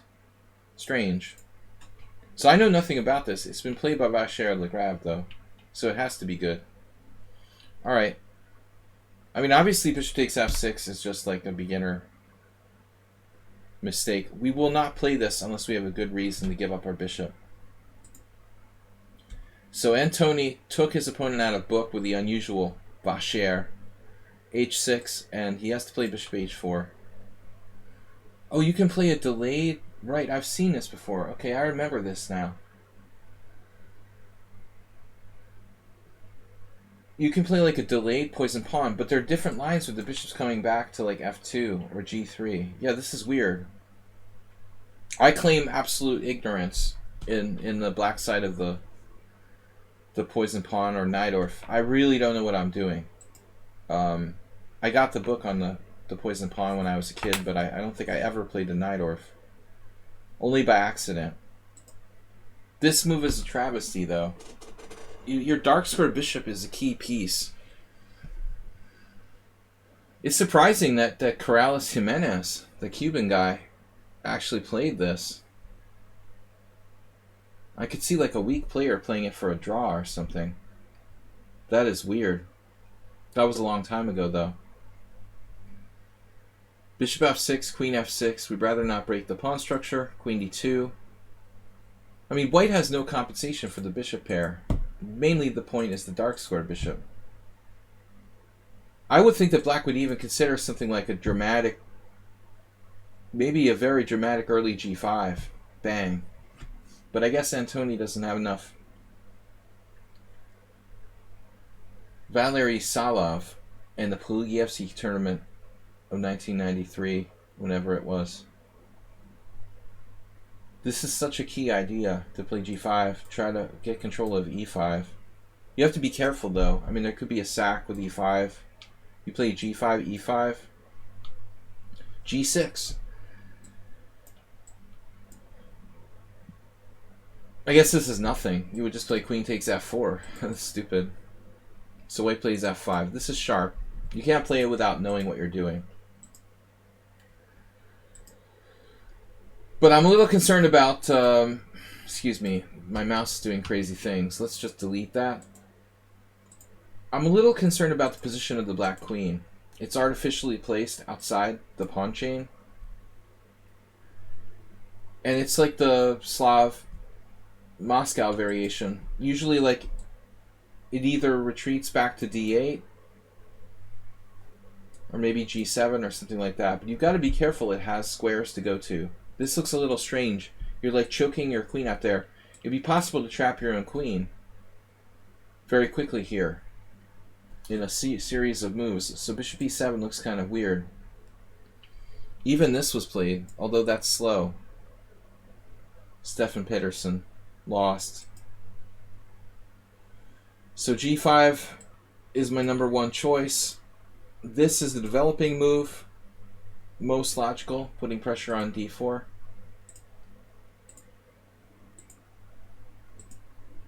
I mean, I'm really concerned about the queen here. The queen can't breathe. Black queen's lives matter. And Tony. The queen is on the verge of getting trapped with like knight e4. This is a very, very dangerous thing, what you're doing here. Like, white could even play some crazy move like this.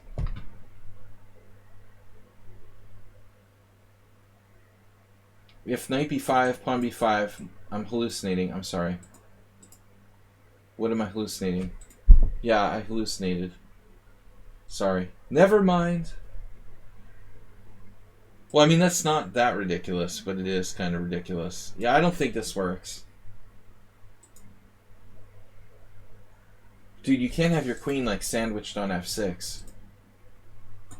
Yeah, white just played knight b3. Absolutely immaterial. Judge, I object. The move is immaterial. What does that even do? White should be aiming to trap the queen here. How about knight f5? Kapling. Oh no. Mr. Bill. Is that a problem? I have a bad feeling about this. Oh no. So knight f5. This is a little bit beyond knight b3. A slight improvement on knight b3. Knight f5, pawn f5, knight d5. Hello? Hello? Is it me you're looking for? So we have to go here, and then knight c7 check. And it's like, well, maybe black can live if there's Mount Vesuvius erupts and there's some sort of miracle. There's an earthquake or something. I think it's lost, though. It's totally lost. Man. The guy played knight b3. Knight f5 just wins. Yeah, just wins. I'm better than an engine.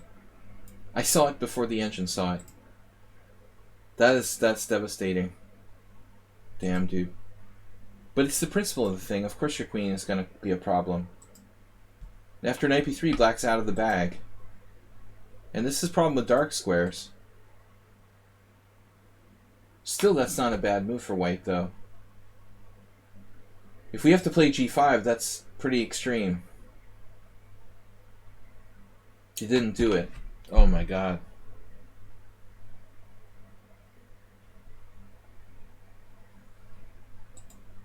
I don't know what to recommend here. Queen h4. Can we do that? Pray that our queen doesn't get trapped? Oh no, Mr. Bill. Dude.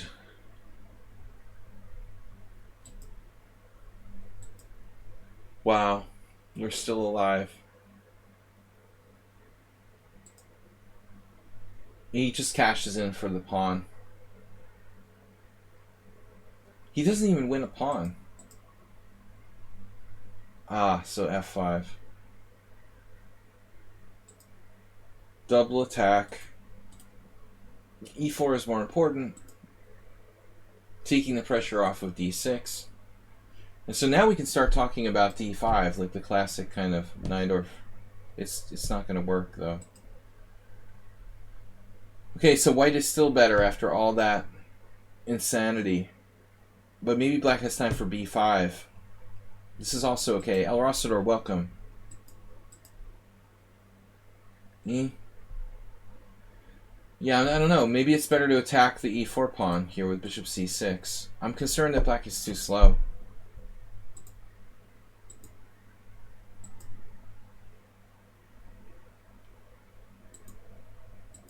This is favorable for black.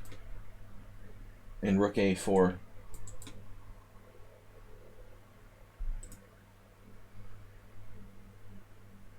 Now we have maybe like b6. The reverse astrobate maneuver. White is really compact. This guy's somehow got a good position now. Good move.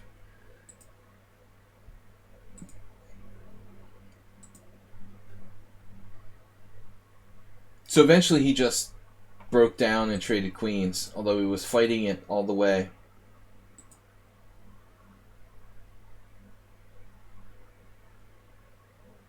Yeah, I mean, I don't know. If knight takes e4, rook d7, white might still have an advantage here. But my concern is g5, of course. Is it possible that g5 isn't that big a deal? Is that the final analysis? You can just take it and play like knight e8. I'm very concerned about g5. That's why I'm the master, and this guy's like 1500. This is the only move. I mean, he's got to go for it with g5. He's got interesting attacking chances after g5. Okay, now I'm beginning to think that black might even be better. I like rook takes b5, because if rook takes here, I guess b4 and black is better. We're freezing both of the pawns. Here, I don't know. I'm concerned that white is still better. But I don't know how long it's going to take him to mobilize his pawns. It's basically a total chaos now. Getting behind the passed pawn is probably not a bad move, but it's okay. Now it's a race. Bang. Yeah, we got the rook behind. We're faster. He's got the a pawn. White needs to try to stop the e pawn quickly. So this is a pin, but it doesn't stop the pawn. He could try knight e2 or knight c1 and rook e1, maybe. And there's the pawn, but this one's faster. What? We don't have time to grab pawns here. I don't think we have time to grab pawns. Black needs to queen this immediately. So I guess e2. It's actually really close between those two moves. And Tony's move is preferred by the computer. Wow.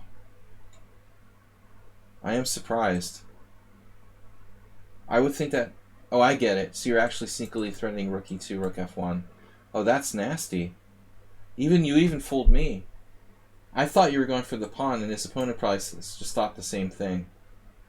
That's nice. So this move is very deceptive. The impression is that you're threatening to take the pawn in f5, but the truth is that you're threatening e2 and rook f1, which is the real point. And white just didn't see it. Or maybe he sees it, but it's too late now. Now he realized. So here.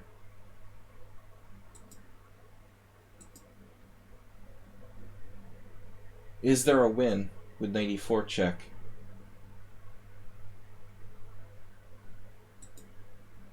Dude, I don't want to end up with white having 3 connected passed pawns.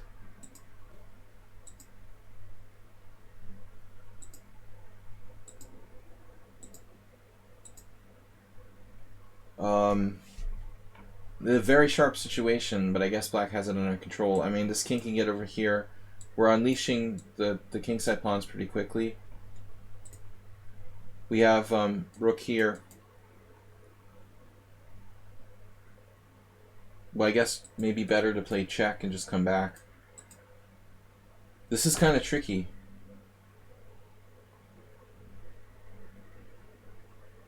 I'm honestly not sure. Let's see. Rook e5 check, king... Don't know. King f3. Rook e7. I mean, he's pretty fast with knight d4. Man, I don't know what's going on here. Damn, the engine is like losing its mind. It's plus 0.8 for black. And king f8 is the best move. Holy crap. King f8, c7, rook e5 check. King moves, rook e8. That is very hard to find. Rook e5 check is a draw. The only way to win is king f8. What? So apparently this extremely deep. Because our king gets up here quickly, we can play rook c8, and white won't have time to unravel with all the pawns fast enough. But that's extremely deep. So he played the more natural move, and white is winning. Oh man.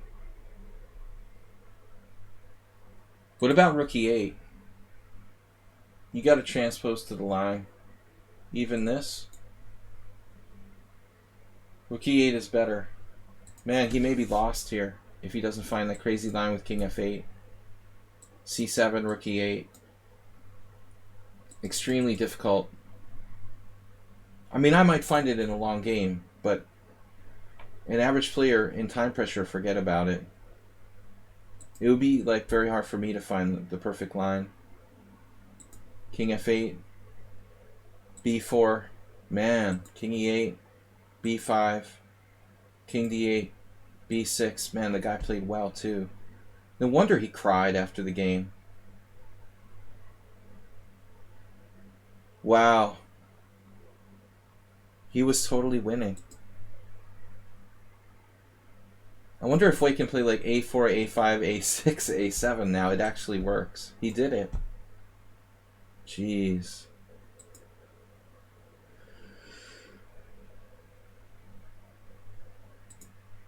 Oh my god, so this is the blunder. Knight b5 with nasty threats. With knight a7. And white is winning. But he played this. This is a blunder too. So rook c5 draws. Of course, the rook a5 is like a natural move. And it's easy to understand how white missed like dropping his a pawn with check. But 2 pawns. Whew, this was tough, man.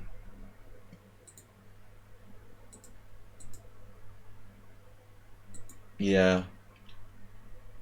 He just let his pawns get staggered. And now white, you know, if he could play his king up, he'd probably be fine. It's too late. Damn. Game over. Tragic loss by white. Unbelievable battle, but exciting. Good job. So Rossiter sent in a game late. Alright, we'll see if we have time. I've got probably enough time to do it. Mr. Slow, Save a Dog, and Rossador. Alright. Do I have a Mr. Slow? Just for interest, can you go over our simul game? Maybe you didn't make a submission. Where's your submission, Mr. Slow? Did you submit a game? Is Mr. Slow still here? I'm not sure he actually submitted a game. No, he's here. Okay. Tactical battle for Thursday subscriber analysis. Okay. Wait, this isn't last week's? Yeah, that's from July. I'm sorry. That's ancient.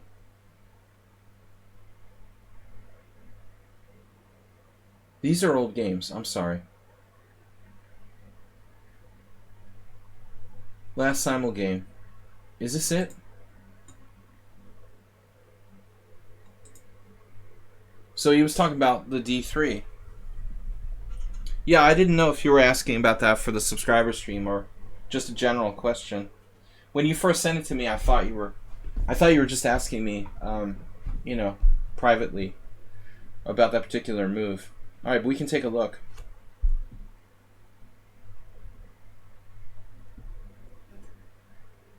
You're black. Yeah, so he played a King's Indian. This is like a sideline with bishop f5.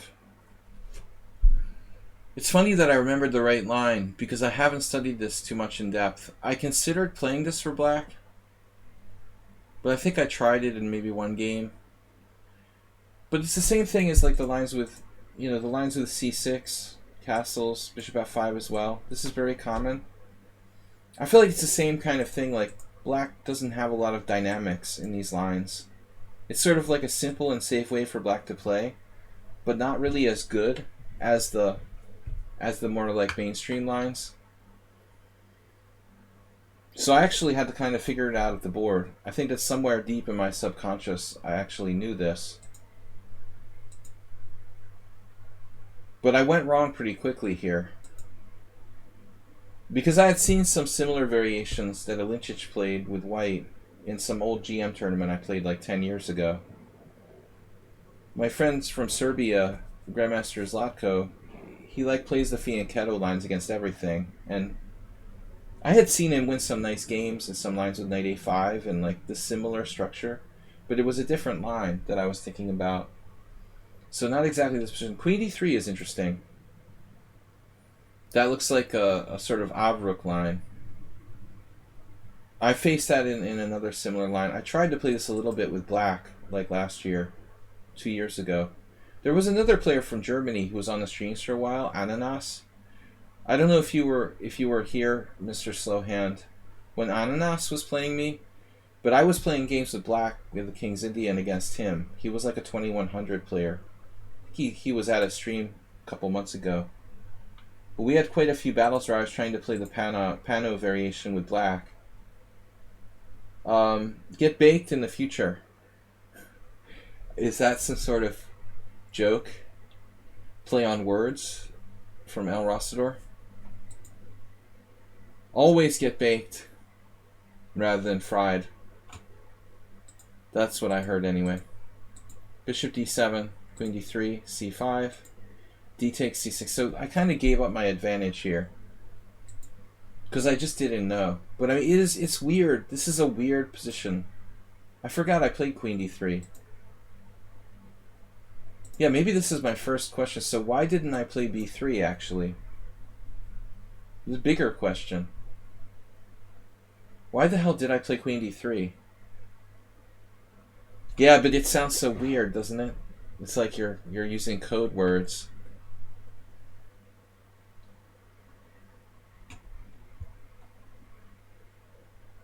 I think b3 just makes more sense. Maybe this was Lichess's game. Maybe it was this. You know what?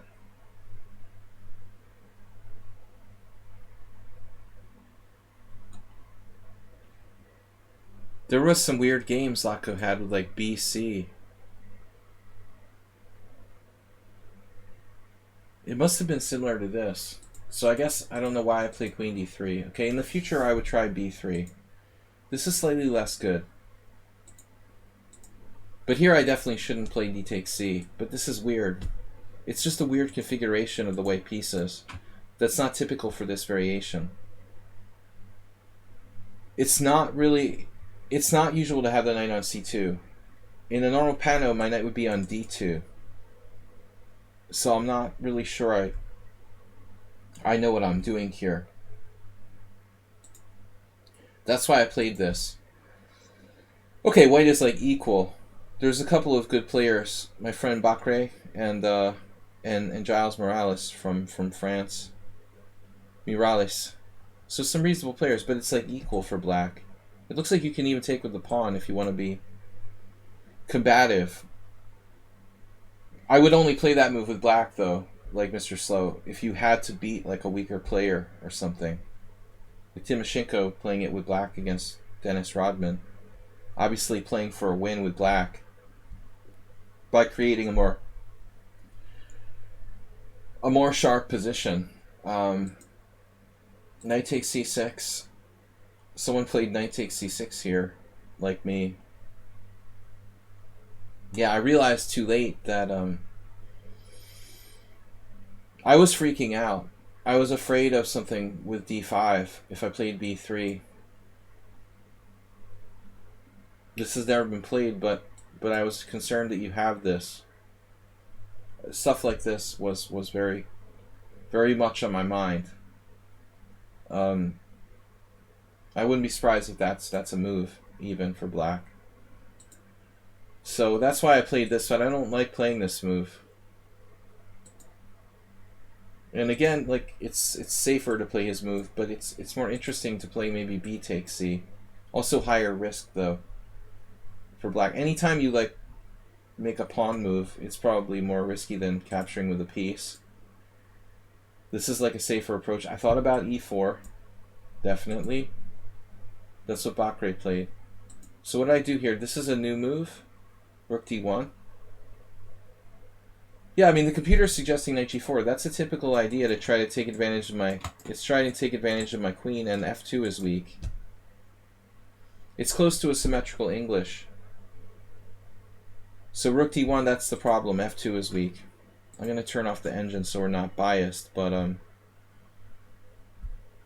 my problem also here, I didn't like b3. This just, it looks like a disaster. This is the real big problem.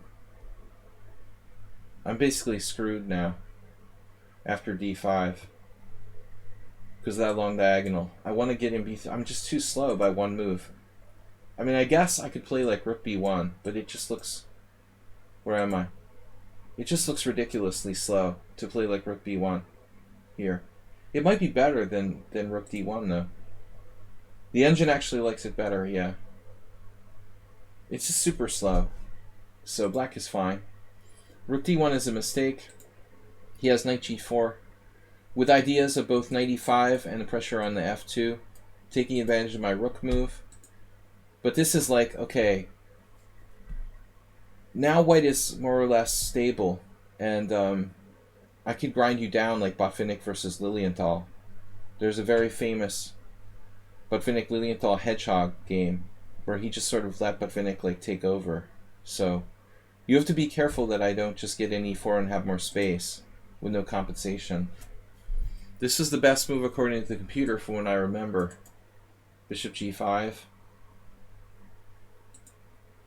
Yeah, and I was very surprised to see knight d7. It seems like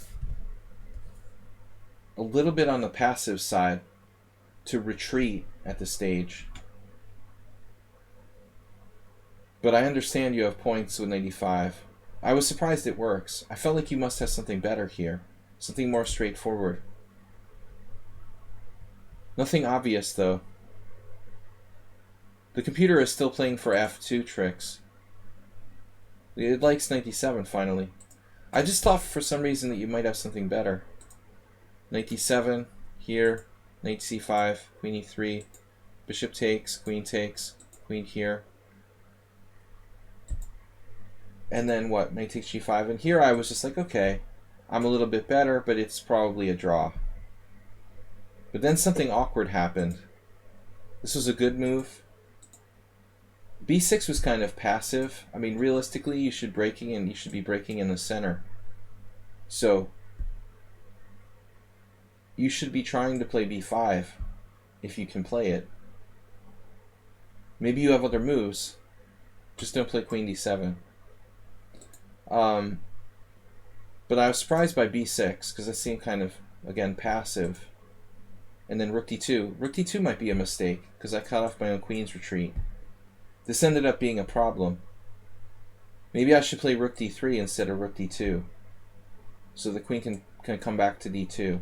I'm obstructing one of my own pieces with this move. It's a natural move, but you know, this queen ends up being a weird issue later on. So a5, you're just trying to blockade. Now rook d4. Okay, here. Yeah, I mean, I felt like your whole setup, your mentality was kind of passive defense. It's typical Marazzi, where a5 is passive blockade and b5 is like a counterplay break style of play. a5 for Warnacki, and then rook e4, and I got myself in trouble here. Yeah, I mean, this is just naive play by me, not really thinking very deeply. White has the tiniest of advantages now. Maximum half a pawn. Stockfish is full of crap. Rook h4 is a good try, actually. Maybe I do have something there with queen h6. I'm surprised I didn't play that. He has h5. I think half a pawn is fair. It should be a draw. Black has to defend carefully. You played a little passively. But this is an atrocity, you know. I just let you go e5 on me, and now my rook is like awkward, and you're playing f5 with tempo. And I started to have some issues, and the queen defends laterally, h7. So this was just where the problem started. I think I didn't realize, you know, how bad it was till it was too late. Maybe it's not too late to play like rook h4 or something. Still black has f5. And my pieces start to be strangely placed. The rook is strange. So now I've got a legitimate problem. Queen d3 was a waste of time. I just have to like move it again. And I can't reintegrate my rook with the rest of my pieces now in this position. And I'm in time pressure as well.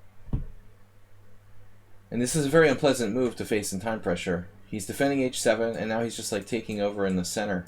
Great move. No more backward pawn, and I can't take. So, like a trick on d8. But now it seems like black is better because of the powerful pawn majority in the center. If I play e3, it's like d3. Maybe I'm lost, or close to it. There could be some crazy Grunfeld style play here, like e4.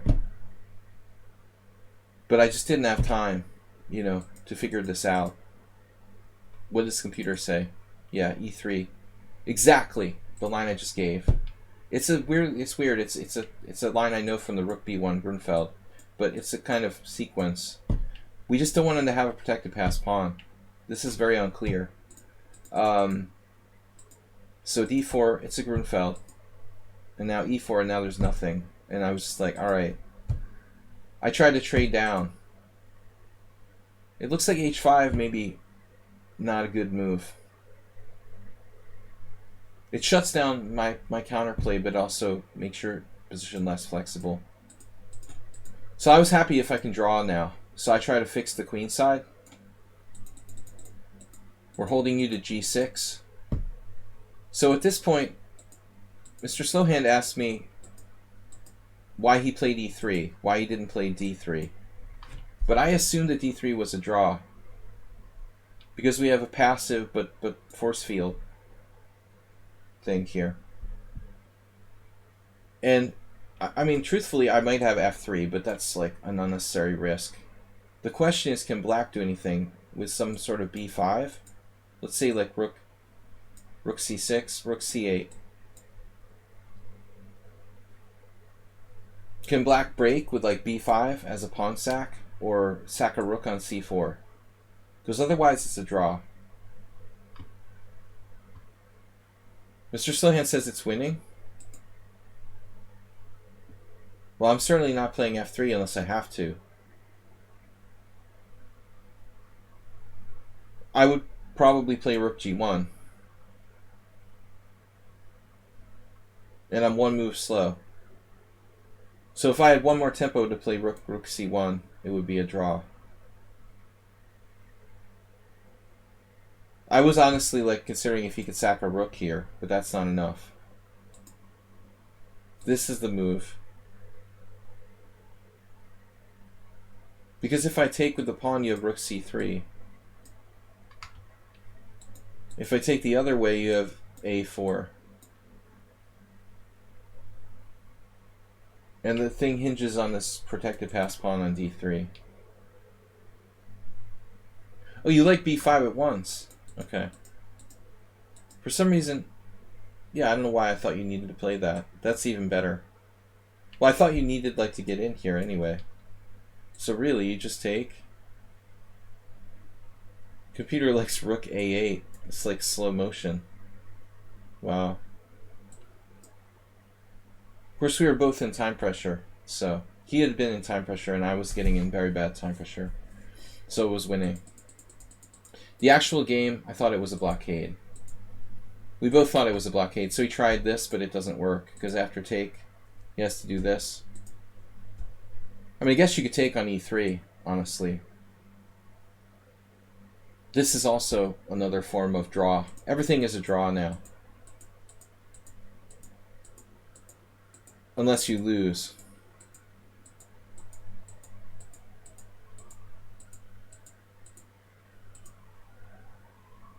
And now it's a draw. But we're in time pressure. He missed it.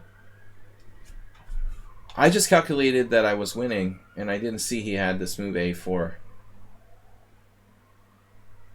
This is really funny. Did you look at this?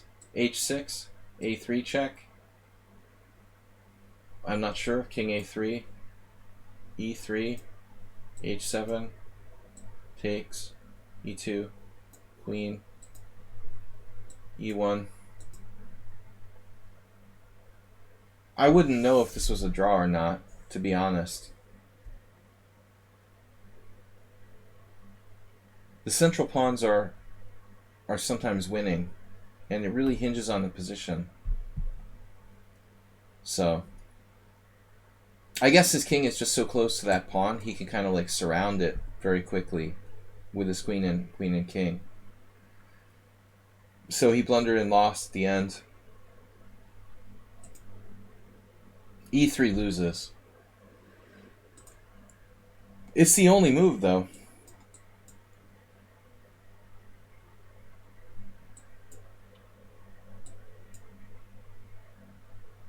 I could try a different move like king b3, but you're in there in time, so it's a draw. Anyway, that was a long analysis, guys. I've got to get to save a dog. And a brief analysis of Rossador's late entry. Alright, save a dog, the second latest. Save a dog's usually just a little late. Not as bad as Take Back was always late. And Rossador seems to have a lateness potential as well. Alright, so what is this? Save a dog playing white. d4 from Save a dog. Rossador, you're never late in fairness. Alright. e3. h6. Bishop h4. Yeah, I mean, e3 is the Smyslov style. Personally, no, e3 is normal. I lost to Boris Gulko, like doing this with black. That's why I first started playing this line. Man, he hammered me. I don't remember if I castled or not, but this is basically what I did. I just remember getting crushed. It was like a Chicago Open or something, around 1996, 97. I don't remember what year, 98. But that's why I started playing a system with white. It's better for black to play Well, I should flip the board. We're playing from Save Dog's side. It's better for black to play c5 first. Then we can think about doing g5 and knight h5. I think it's more recommendable. I don't know where I got this from. I mean, maybe Fischer had a game. I can't remember. I distinctly... You know what? Against Gulko, I didn't castle. That's what I did. So I played h6 right away. Bishop h4, g5, bishop g3, knight h5. And against Boris, I tried to play like some sort of e6 and maybe not committing my king, but it was a nightmare. I was much weaker though. I was like when I first got my IM title, or even it might have been even earlier. It was a long time ago. But basically, I really think that black ought to play c5 first. And then white has to decide whether or not to push d5 based on style. But h6, bishop h4, okay. So this is interesting.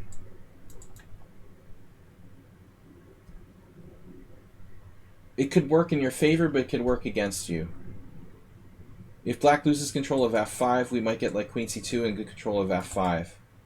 But it can also backfire if black's playing like e5 and f5 and we're just getting hit by e4.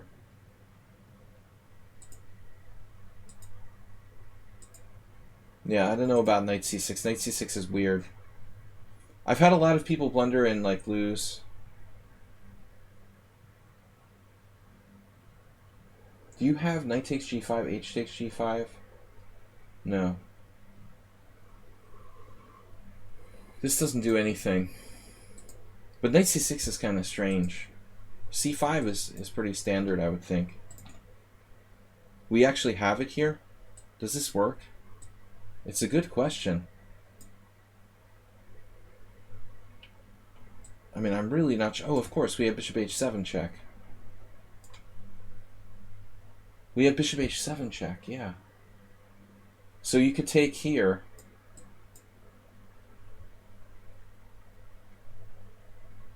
Yeah, this works. Right. Another reason to play c5 before you play g5. This is kind of weird, and you just got him. Same trick. Now bishop h5 check. I mean bishop h7 check and queen h5. Oof. Yeah, that's nice. Classic. So it's not obvious. Black, you know, didn't really know for sure if you're going to go like bishop g6 check and take here or something, because there's no direct mate. Now apparently it is a mate. Apparently it's mate. Good game. Alright. You gotta get caught up on your GMs. You just realized that Vladimir Pishin, he holds the record for the most cigarettes smoked at the same time. At 2. Alright. Save a dog. Thank you for the game. So last game. That was a brief game. Thank you for submitting a quick game. We got Rossador. The most simultaneous cigarettes smoked. He was really obese at one point. I don't know if he's lost some weight. He didn't look healthy. Yupishин. He was Karpov's second. Yeah, I mean, he's a famous player. Karpov didn't have that many seconds. d4, knight f6, bishop f4. Only a few dozen. No, he was one of his main seconds. HTFP, thank you for the donation. 100 bits. So it's the London system. Yeah, I love to see the London system go down. So Rossador plays this kind of main line, which I like. But I've been experimenting with a lot of other stuff. I mean, I've been playing primarily like b6 and d6 because people know those lines less well. I was pretty gentle, Padron Antoni. I understand why your opponent cried now. So c5, knight f3. knight c6, and then knight c3.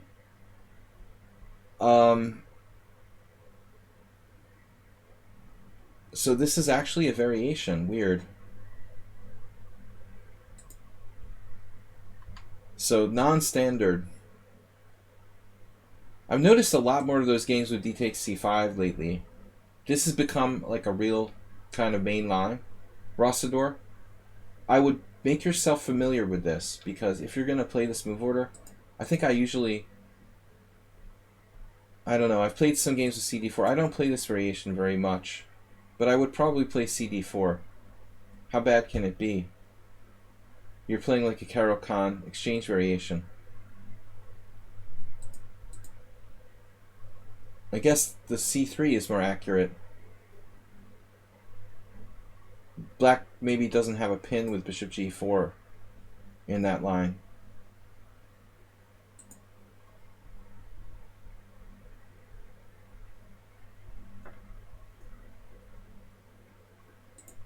Yeah, I mean, well, Vlad didn't look that well in the 90s. When I played him in the World Open, we had a draw in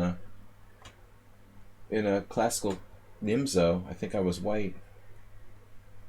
Years ago, it was like 1995 or something. I can't remember years anymore. I don't remember. I played Yepeshin in a World Open in Philadelphia. It was like a Queen C2 Nimzo. Anyways, knight C3, unusual move. So clearly threatening knight B5. It's basically like a cheapo, I would say. I mean, if you play something stupid here with E6, white's just going to finish you off in one move. It's devastating. Game over. That's all it is. Kind of a one-move cheapo. So you did A6. Now, this is interesting. So bishop G4 is better. A6 is obviously a move we can play, but we would rather not have to play. Makes you wonder what happens on these d takes c5 things again. It looks like a Queen's Gambit in reverse. Queen's Gambit accepted in reverse. So as I said earlier, I mean, this kind of capture, he might have tricks with knight b5. This is really weird. I had one computer guy cheat against me with a line like this. He tricked me. This is really bizarre. Queen a5 check. Now, what happens on c3 or b4? White played queen e2. And give me a break. Queen e2. What happens if b4? Queen b4, c3. Are we good here? Total chaos. Just be aware of that type of trick. Very complicated stuff. So a6 rules out knight b5, but is it worth it? Because you like slightly weaken these squares like a4, c5 and stuff. So he's supposed to take on c5. Alright, interesting. But I still think it would be maybe simplest to play this. If this is not a problem, this looks cleaner. We're going to just get that pawn on c5. And knight a4.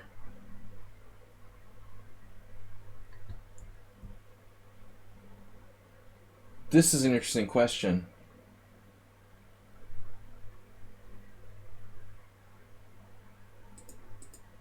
Anyways, it looks like reasonable what Rossador did.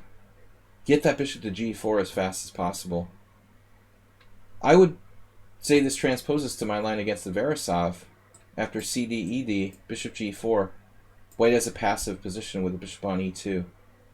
They play knight e5. I've had games like this, probably, here on the stream, in that position. So it's like, it looks like taking that pawn is an interesting try. What happens here? Yeah, knight a4. I mean, if you have to do this, I don't really trust it, you know. Bishop takes, knight takes, queen a5 check like Gunina did here. This doesn't look right. I mean, it looks like white has the bishop pair. I don't really like this. You know, I wouldn't really feel like black is 100% equal. She ended up beating a weaker player, but I don't want to do that unless I have to. So let's see, knight d7. And there's some games. Andrew Tang losing to superior player. But a bunch of people losing. Elvest losing with black here. That's kind of disturbing. So I think twice about playing a6 or not, Rossador. But okay, this is fine. Now you have a very standard Verisov, but d4 is hanging. Oh, so White just like forgot to take here. But by the way, you're slightly better after pawn takes pawn, pawn takes pawn. I prefer black. Definitely, a little bit. White should castle kingside. Alright, so the game is like ed4, knight takes d4. Hasta la vista. Thank you for the central pawn. And just go back. Absolutely. Yeah, this is beautiful. And you're just up a pawn. Like, White should probably try to avoid exchanging pieces, but bishop g5 doesn't work too well. Because of, like, bishop takes h2 check. Oh, this happened in the game. I was going to, like, give this variation. Wow. See, Rossador is like a tactical buzzsaw. If you add strategic play to his repertoire, he's going to be very, very tough. But he's extremely accurate, you know, in spotting sort of opportunistic tactics. King g3, whoops, we could be in trouble. Wait a second here. That's a problem. I missed this. So now you're lucky you have queen f5, worst case scenario.